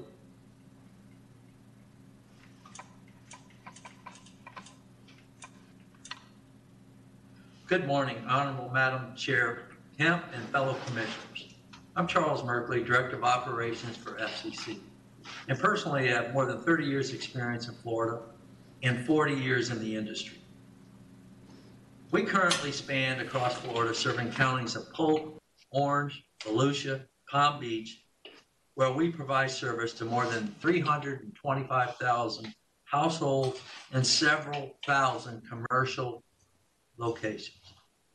I have had the distinct privilege to lead every transition for FCC within Florida in achieving extremely high success with our municipal partners, and I will be proudly serving this transition as well. Every transition and operation is unique and it stands on its own merit. There's always challenging situations for the new service provider, the municipality, and most of all, the curbside residents. Each and every one of those communities have provided us a perfect 10 out of 10 score. And I'd like to repeat that because that's a hard achievement to make. 10 out of 10 on other fellow municipalities and communities that we service now today in Florida, which is in your record.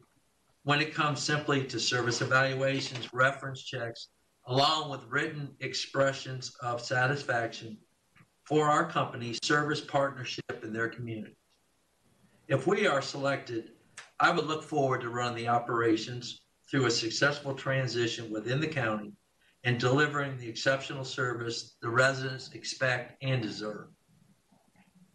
Contrary to what you have heard, we have already secured our trucks, our land, and our facility, as well as started our compressed natural gas station needed for this contract and will be fully operational prior to the start of the contract. I will now yield our remaining time to my colleague, Erica Holloway, our Director of Public and Governmental Affairs.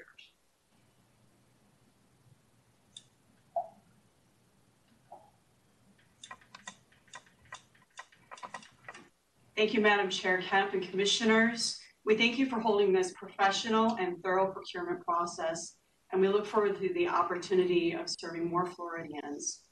With the addition of Hillsborough County and recently the Village of Wellington, FCC will serve over 1.5 million residents across the Sunshine State. We aim to become a local and ingrained member of the community as we have in other areas we serve.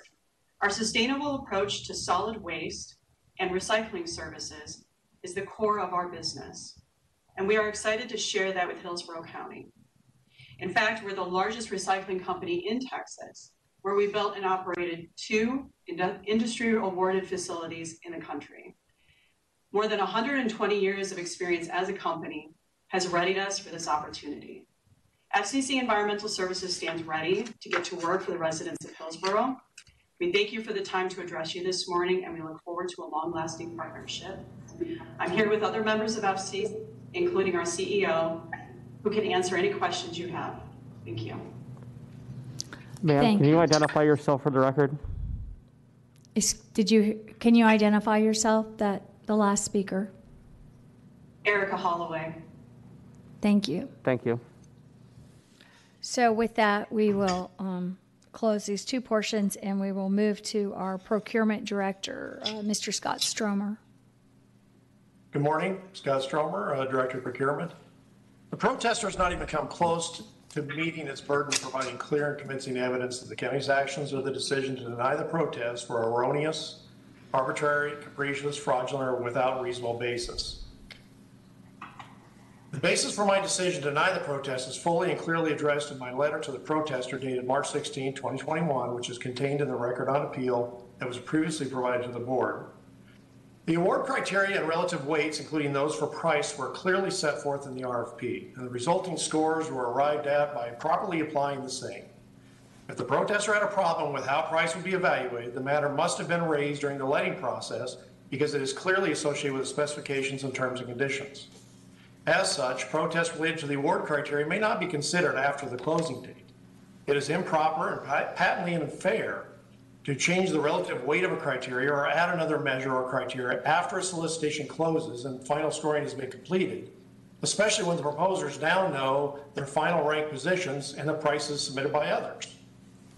The evaluation committee reviewed and carefully considered the proposals and properly applied the published award criteria and relative weights and recommended awards to the respective highest scoring firms for the various zones. Any information gathered as a result of the protest process was never presented nor considered by the evaluation committee. The intervener's response to the protest properly included information to rebut the protester's assertions in its protest. The intervener did not supplement its proposal any more than the protester supplemented its proposal with additional information included with the protest. In the end, the evaluation committee's recommendation for award is deliberate, logical, well-reasoned, and fully conforms to the evaluation methodology published in the RFP. As affirmed by the hearing master, there is no evidence that the evaluation committee did not give this matter proper consideration in the scoring of the proposals and proposers. Protesters claim that it was denied procedural due process is entirely without merit. The protest ordinance clearly prescribes the hearing procedure, the sole purpose of which is to obtain information that the hearing master deems relevant to the resolution of the appeal, not to obtain information for the protester, the intervener, nor the county. Furthermore, the prescribed hearing procedure clearly provides a very limited opportunity to the protester and the county to address or rebut any information or arguments presented by any other party. There is no provision for direct questioning or cross-examination of employees or witnesses by an opposing party. Again, the protester has the burden of providing clear and convincing evidence that the decision to deny the protest was clearly erroneous, arbitrary, capricious, fraudulent, or without basis. As affirmed by the hearing master, that burden has not been met. The claim that the protester was deprived of due process because of an inability to directly question the intervener's employees or witnesses is contrary to the hearing procedure prescribed in the protest ordinance, which was evenly applied to all parties and referenced in the solicitation document. The county's interpretation of the procedures for committee membership is reasonable, prudent, and clearly within its discretion, as affirmed by the hearing master. Ultimately, the county is responsible for convening the highest qualified committee to undertake the evaluation and provide the best award recommendation for these critical services. The word should, as used in the procedures regarding committee membership of direct and indirect reports, is intentional and provides the necessary flexibility. It is not enough for the protester to simply advance a different interpretation of the procedures regarding committee membership. The protester has the burden of providing clear and convincing evidence of prejudice as a result of the committee's composition. And as affirmed by the hearing master, that burden has not been met. There is no evidence that the evaluation and award recommendation was unduly influenced as a result of the committee's composition and/or individual committee members' position in the organizational hierarchy. For whatever reason, the protester alleges in his appeal of the hearing master's decision that I made up evidence and tried to cover my tracks by coming up with a false assertion about when and how I approved the use of direct and indirect reports on the evaluation committee. This is not complicated. As the board may recall, we solicited and ultimately canceled an RFP in late 2019 for the same waste collection services. At that time, the proposers were notified of the county's intent to reissue the solicitation with revised requirements. As part of that process, I approved the use of direct and indirect reports for that solicitation, given the importance of the services and the absolute need to involve and engage the appropriate stakeholders, namely those who have the requisite knowledge and are ultimately charged with overseeing and administering the resulting contract and responding to complaints if they arise. To be clear, There is no requirement in the procedures that my approval of committees be in writing. But as a practice, I do approve these requests in writing, typically by email, so that the rationale for allowing direct and indirect reports on an evaluation committee is documented and included in the file. When the replacement solicitation was ready to be issued, I did not ask Solid Waste Management Division to submit another request to use direct and indirect reports. And I advised, yep, you need me to stop? No. Anyway, I did not ask the Solid Waste Management Division to submit another request to use direct and indirect reports, and I advised staff that the previous approval stood because the second solicitation was a reissue for the same waste collection services, and the rationale for allowing direct and indirect reports was exactly the same. It was completely unnecessary to ask the Solid Waste Management Division to submit another written request for the same services and rationale so that I could approve it again. It is important to note that when a solicitation is canceled in Oracle, the number for that solicitation may not be reused, which is why a new number was assigned to the reissued solicitation. It is essentially the same solicitation, but with a new number. In my letter denying the protest, I actually referenced my email approval for the committee related to the first solicitation, believing that a reasonable person would see the correlation between the two solicitation processes. The allegation that evidence was made up and I tried to cover my tracks and came up with a false assertion regarding my approval of direct and indirect reports on the committee is unfounded, factually incorrect, and entirely without merit. During the protest, there was a question regarding the use of awards committees. The Procurement Procedures Manual defines the awards committee as an optional ad hoc committee that may be convened to review the recommendation and either uphold the evaluation committee's recommendation or return the recommendation to the evaluation committee for further review. The awards committee, when used, consists of the director of procurement, the director of management and budget, and the director of the department requesting the services. In this case, the director of the requesting department, Kim Byer, is the director of Solid Waste Management Division, was also on the evaluation committee. Based on the county's long-standing interpretation from before my arrival and up to this point, that the awards committee is optional and not required, this committee has not been used. While I believe the county's judgment and interpretation of procedures were reasonable, appropriate, and well within its discretion as a matter of internal review, we respect the hearing master's decision and followed his order to convene the awards committee, which ultimately upheld that the evaluation committee's recommendation was proper. The law is well settled that the county's judgment must not be supplanted without clear evidence that 1, such judgment is arbitrary and capricious, 2, involves an actual abuse of discretion, 3, or is otherwise not in accordance with applicable law. In short, absent clear evidence to the contrary, the county's judgment must prevail to preserve the integrity of the public procurement process and protect the county's right to secure in its sole judgment the services of the best qualified firms. It is simply not enough for the protester to have a different interpretation of procurement procedures. The county's interpretation of the procedures was reasonable, prudent, and clear within its discretion, as affirmed by the hearing master. The protester ultimately has the burden of providing clear and convincing evidence that the county's actions and protest denial were erroneous, arbitrary, capricious, fraudulent, without basis, and that the highest ranked firms are inferior to the protester after considering the published criteria and relevant weights. The protester in this case has not met that burden.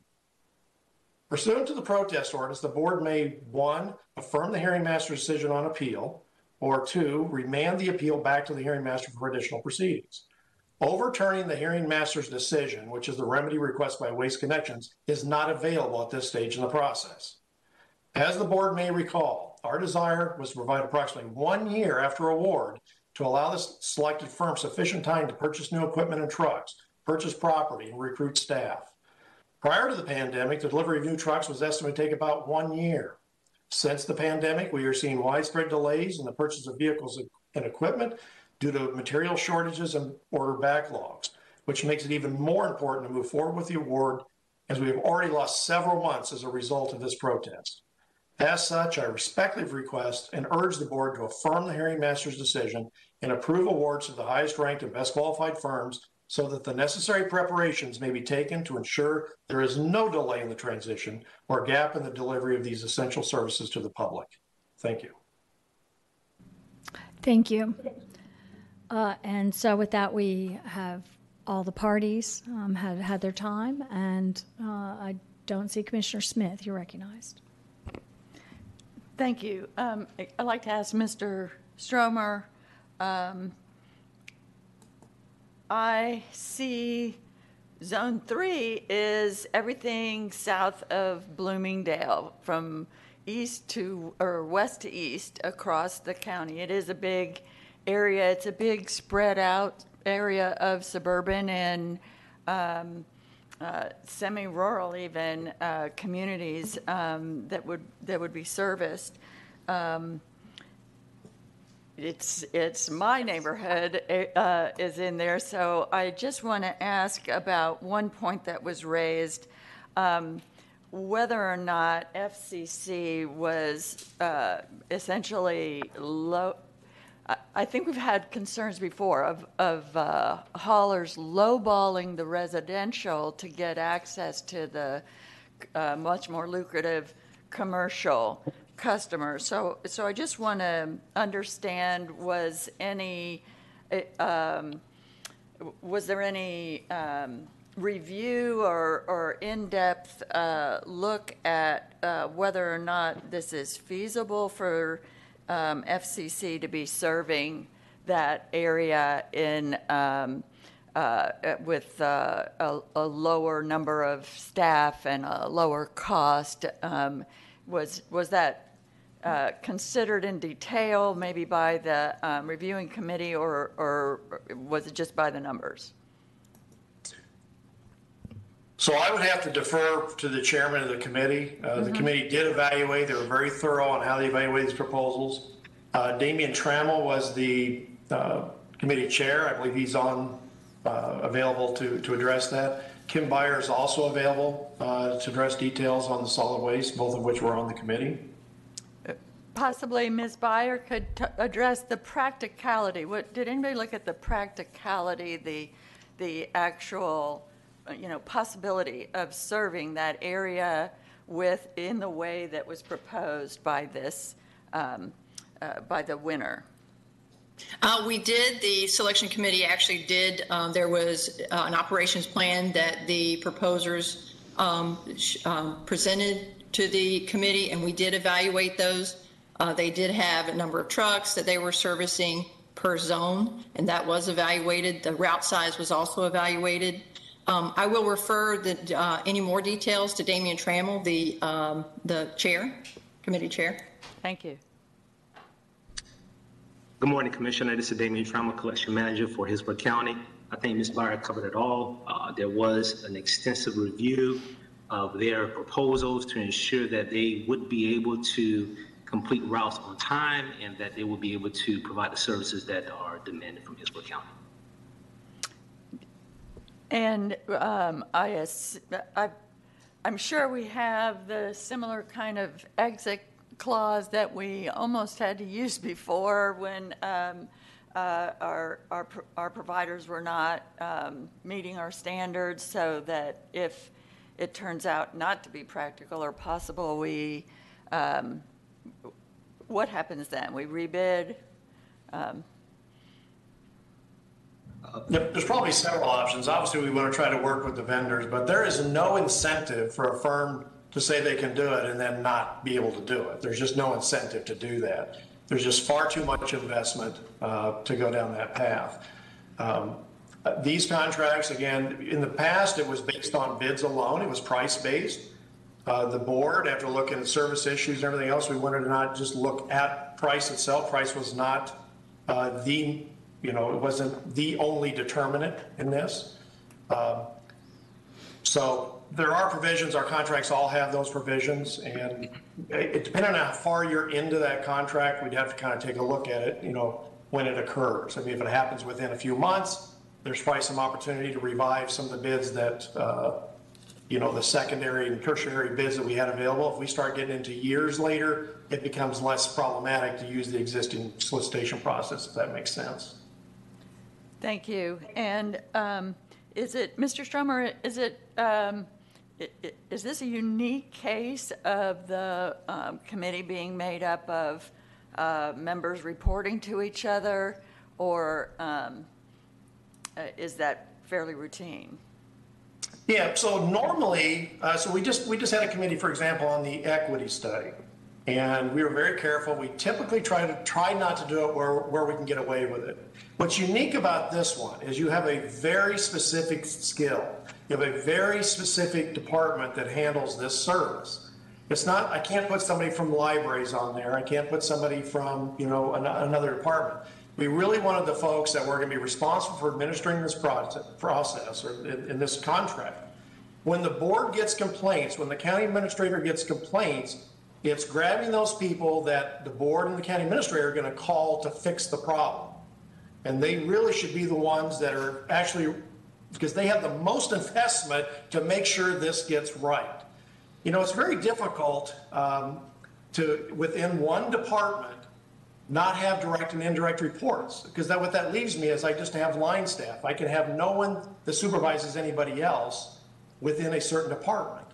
So this is rather unique, and that's why the word should is there. It was more important that we had the right folks on that committee to make the right decision. Thank you very much. As I look at the folks on that committee, I have no reason to question their judgment or their ability to speak up in a room with each other if they had different ideas. So I hope that we will end up with the 10 out of 10 score if we move forward with FCC in that area. Thank you. Thank you. Commissioner Overman, you're recognized. Thank you very much, Chair. Thank you, Commissioner Smith, for your questions, because actually, since you and I ended up on this board, I think this is one of the main areas that we've wrestled with when it comes to not only addressing citizens' concerns, service issues, structural issues, and pricing. So, we come to the table with that sort of like, are we going to get this right? And in looking at the, at the various different scoring and evaluation metrics, it was interesting to see that there was a difference. And I too, having some experience in purchasing and pricing as a business owner, also recognize there is a tendency to think that, well, we'll just go in low and get in the door. That's why asking the question is, what are our options?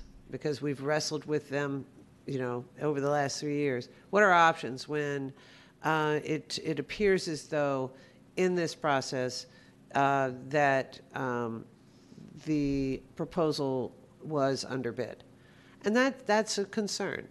But based on the professionals that have gone through this process, I'm comfortable with the recommendations. But I do think that, as I have done so before with our providers in this area, to put them on notice, don't show up with problems, because we don't like it much, nor do our citizens. And our job is to make sure that we're selecting the best folks for the job. So I appreciate your questions, because I had them as well. But I did want to make sure that we voice to the providers that take this service, and those that are returning, they know we mean business when it comes to making sure our citizens get the service they need. So thank you very much. Thank you. I see no other commissioners at this time who want to address this. I'll just say that I was concerned hearing the arrangement of different staff with directors working in the procurement evaluation. And but I also and because I've seen that and wondered about it before, but I also see the limitations in this distinct department with regards to that. And I think that was answered to the extent that it could be in terms of the expertise and knowledge of the staff in that particular area. I see no other comments here to be made. Commissioner Myers, you're recognized. Thank you, Madam Chair. Speaking as a former county employee, yes, in the past, the expertise on the procurement project, you would bring from that particular department where they had the expertise on award to make sure that it's coming back to the department they participated with procurement on a particular project. Thank you. So with regards to this, do we have at this time I don't see any further discussion. Do we have a motion with regards to? Yes. Madam Chairwoman, I believe I reserved 30 seconds for rebuttal at the beginning. You do have 30 seconds. Go ahead. You're recognized. Thank you very much. Madam Chairwoman, we did a public records request. There were no analytics provided to us in that public records request. I do not believe any analytics were done. The committee composition was the original sin here. It's from which all problems emanate. Nobody talked about the 22 seconds if it was safe. It was in their bid. We're not making it up. We don't have to prove undue influence. We only have to show the possibility. Your staff has all the information and we weren't allowed to question them. That is a violation of due process. And the backup to this item was 11,600 pages long. And the substance did not get until page like 10,800. They provided you 9,000 pages of every address in the county as backup to this agenda item last meeting. That's hiding something. That's putting the substance at the end of an 11,600 page backup. With that, I'm sorry, we close. Thank you. I do find the backup being presented in that way to be difficult, to say the least, when you're trying to look through and see the substance of the item, although I did get to the substance of the item and at least some of the issues. But I think that is a point worth noting. And at this time, Commissioner Myers, did you? Move to affirm the public hearing decision. We have a motion by Commissioner Myers. Second. And a second by Commissioner Overman and Commissioner Cohen, I believe. And seeing no further discussion at this time, can we have a roll call vote? Kemp? Yes. Hagan? Yes. Myers? Yes. Overman? Yes. Smith? Yes. Cohen? Yes. Motion carried 6-0. Thank you. And Ms. Wise, I guess we'll move to B7. To B7, right. The companion item and Scott Schomer, this is to award to the three respective highest ranked bidders. Good morning again. Item B7, given that the board has affirmed the hearing manager's decision regarding the protest, the procurement described in item B3. B4 is asking, B7 is asking the board, the agenda item B6. B7 is asking the board to select and award agreements to the three respective highest ranked and best qualified firms for franchise collectors, Republic Services of Florida, Limited Partnership for Collection Zone Northwest at $204,694,149. Waste Management Incorporated of Florida for Collection Zone 2 in the Central at $226,602,541. And Fomento de Construcciones Contratas, I'm trying that, or we'll call them FCC for Collection Zone 3, which is South Central for $157,743,670. All for residential commercial waste collection services identified as service option 1 for the Solid Waste Management Division. The subject services are scheduled to begin on February 1st, 2022 and continue through September 30, 2030 at an anticipated total cost of $589,040,360. In this case, the opportunity for proposers to receive 5 bonus points by subcontracting minimum of 10% of the ultimate fees to certified disadvantaged businesses was available. However, none of the proposers requested such points. The recommended firms all offered in their respective proposals to actively utilize Hillsborough County certified disadvantaged business firms for container maintenance, pressure washing and cleaning, employee refreshments, facility maintenance, janitorial services and supplies, public education and outreach, compressed natural gas, signage, and other services. The RFP also required the permanent full-time employees working under a franchise agreement to be paid a minimum rate equal to or greater than $15 per hour. Additionally, given its enduring link to sanitation workers, the recommended firms have agreed to add Martin Luther King Day as a holiday if the board so desires and includes the same in the motion. If the board chooses to add the additional holiday, staff will add the holiday to the agreement prior to execution by the chair.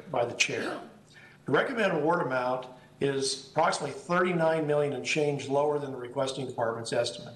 The recommended service level, service option 1, includes residential waste collection pickup twice a week, residential recycling pickup once a week, and residential yard waste pickup once a week.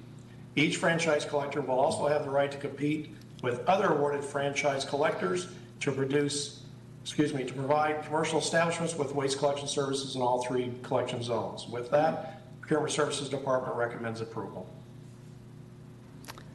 Okay, I see no further discussion by any commissioners. Do we have a motion?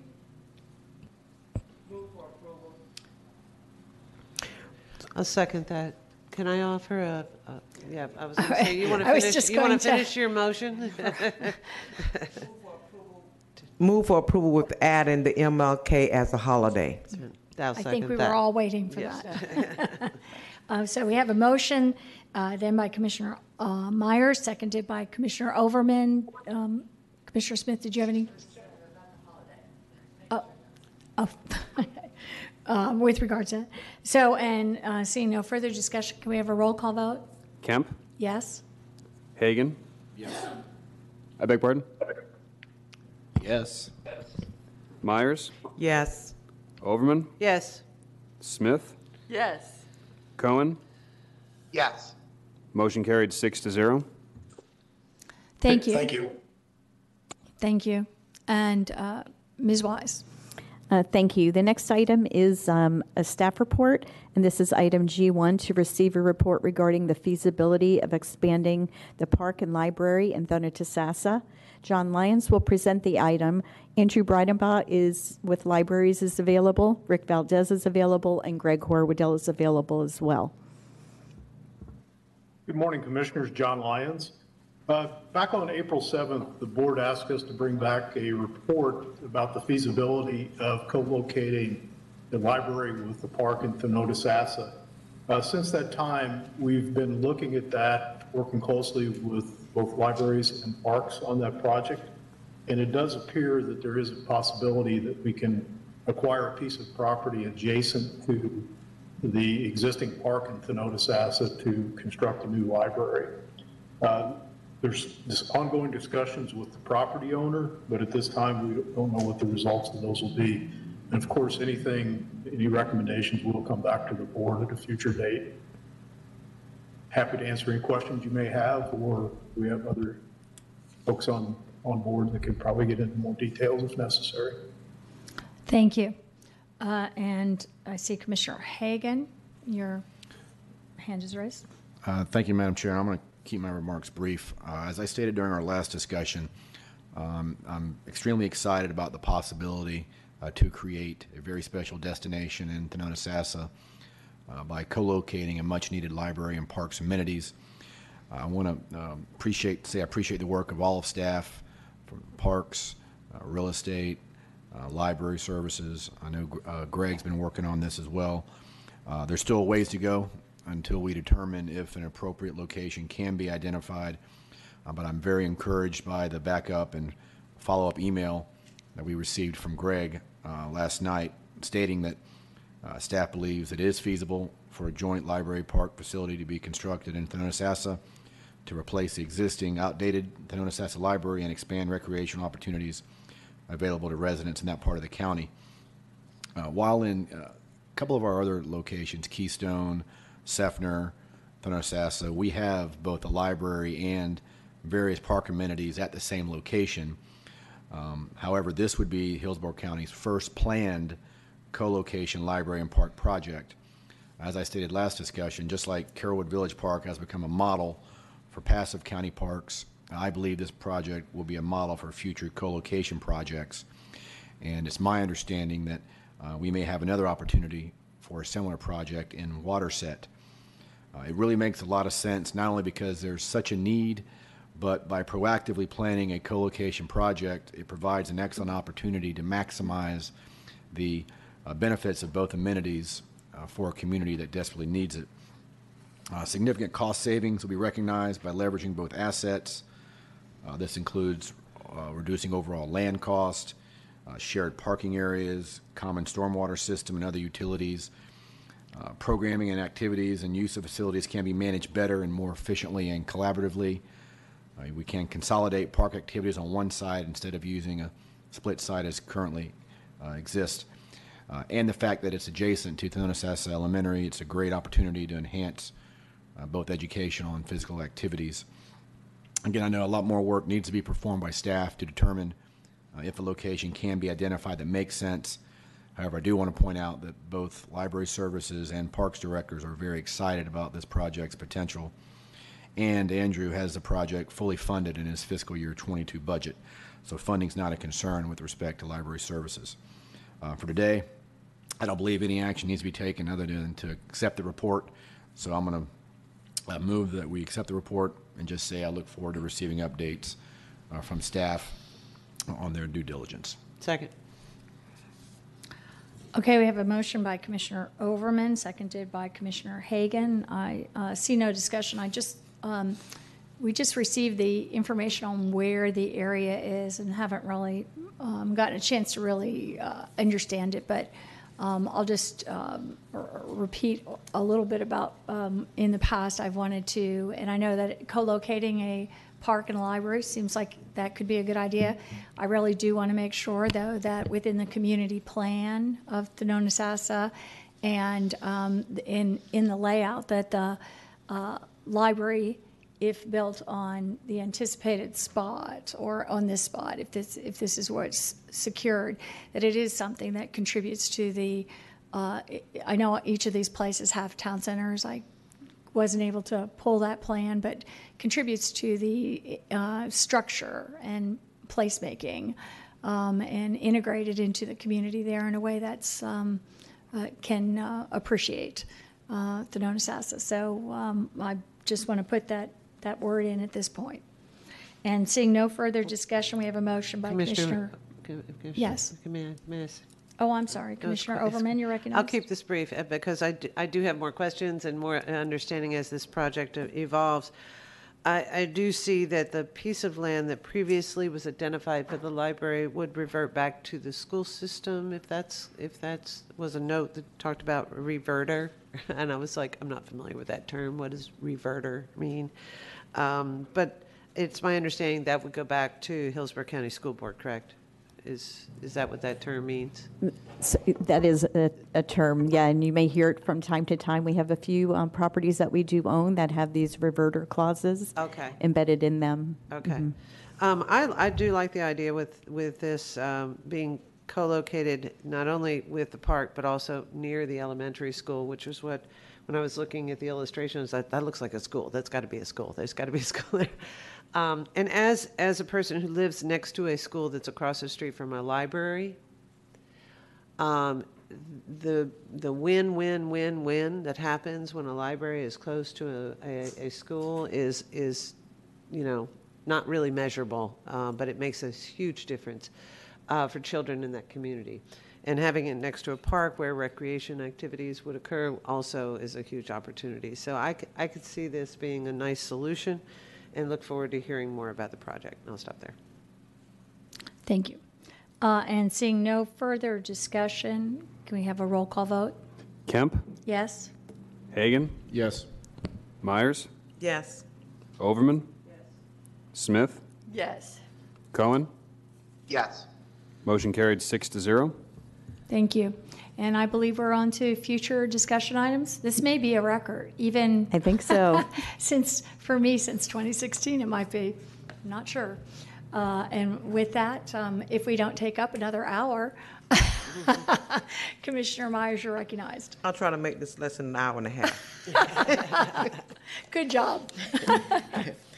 Okay, the future item to direct the county administration and county attorney's office to work on a policy that includes staff to participate in community events such as the Toba Leadership Breakfast, the NAACP Freedom Dinner, MLK Parade, Tampa Pride Parade, and Gasparilla Parade, to just to name a few, and can give us a report back at the August 18th meeting. Thank you. Thank you. And are there any other future items? Hearing none, we're adjourned at what time? Let me see my, here, 11:25 a.m. That's one for the records, I think. Yes. Thank you all. Thank you.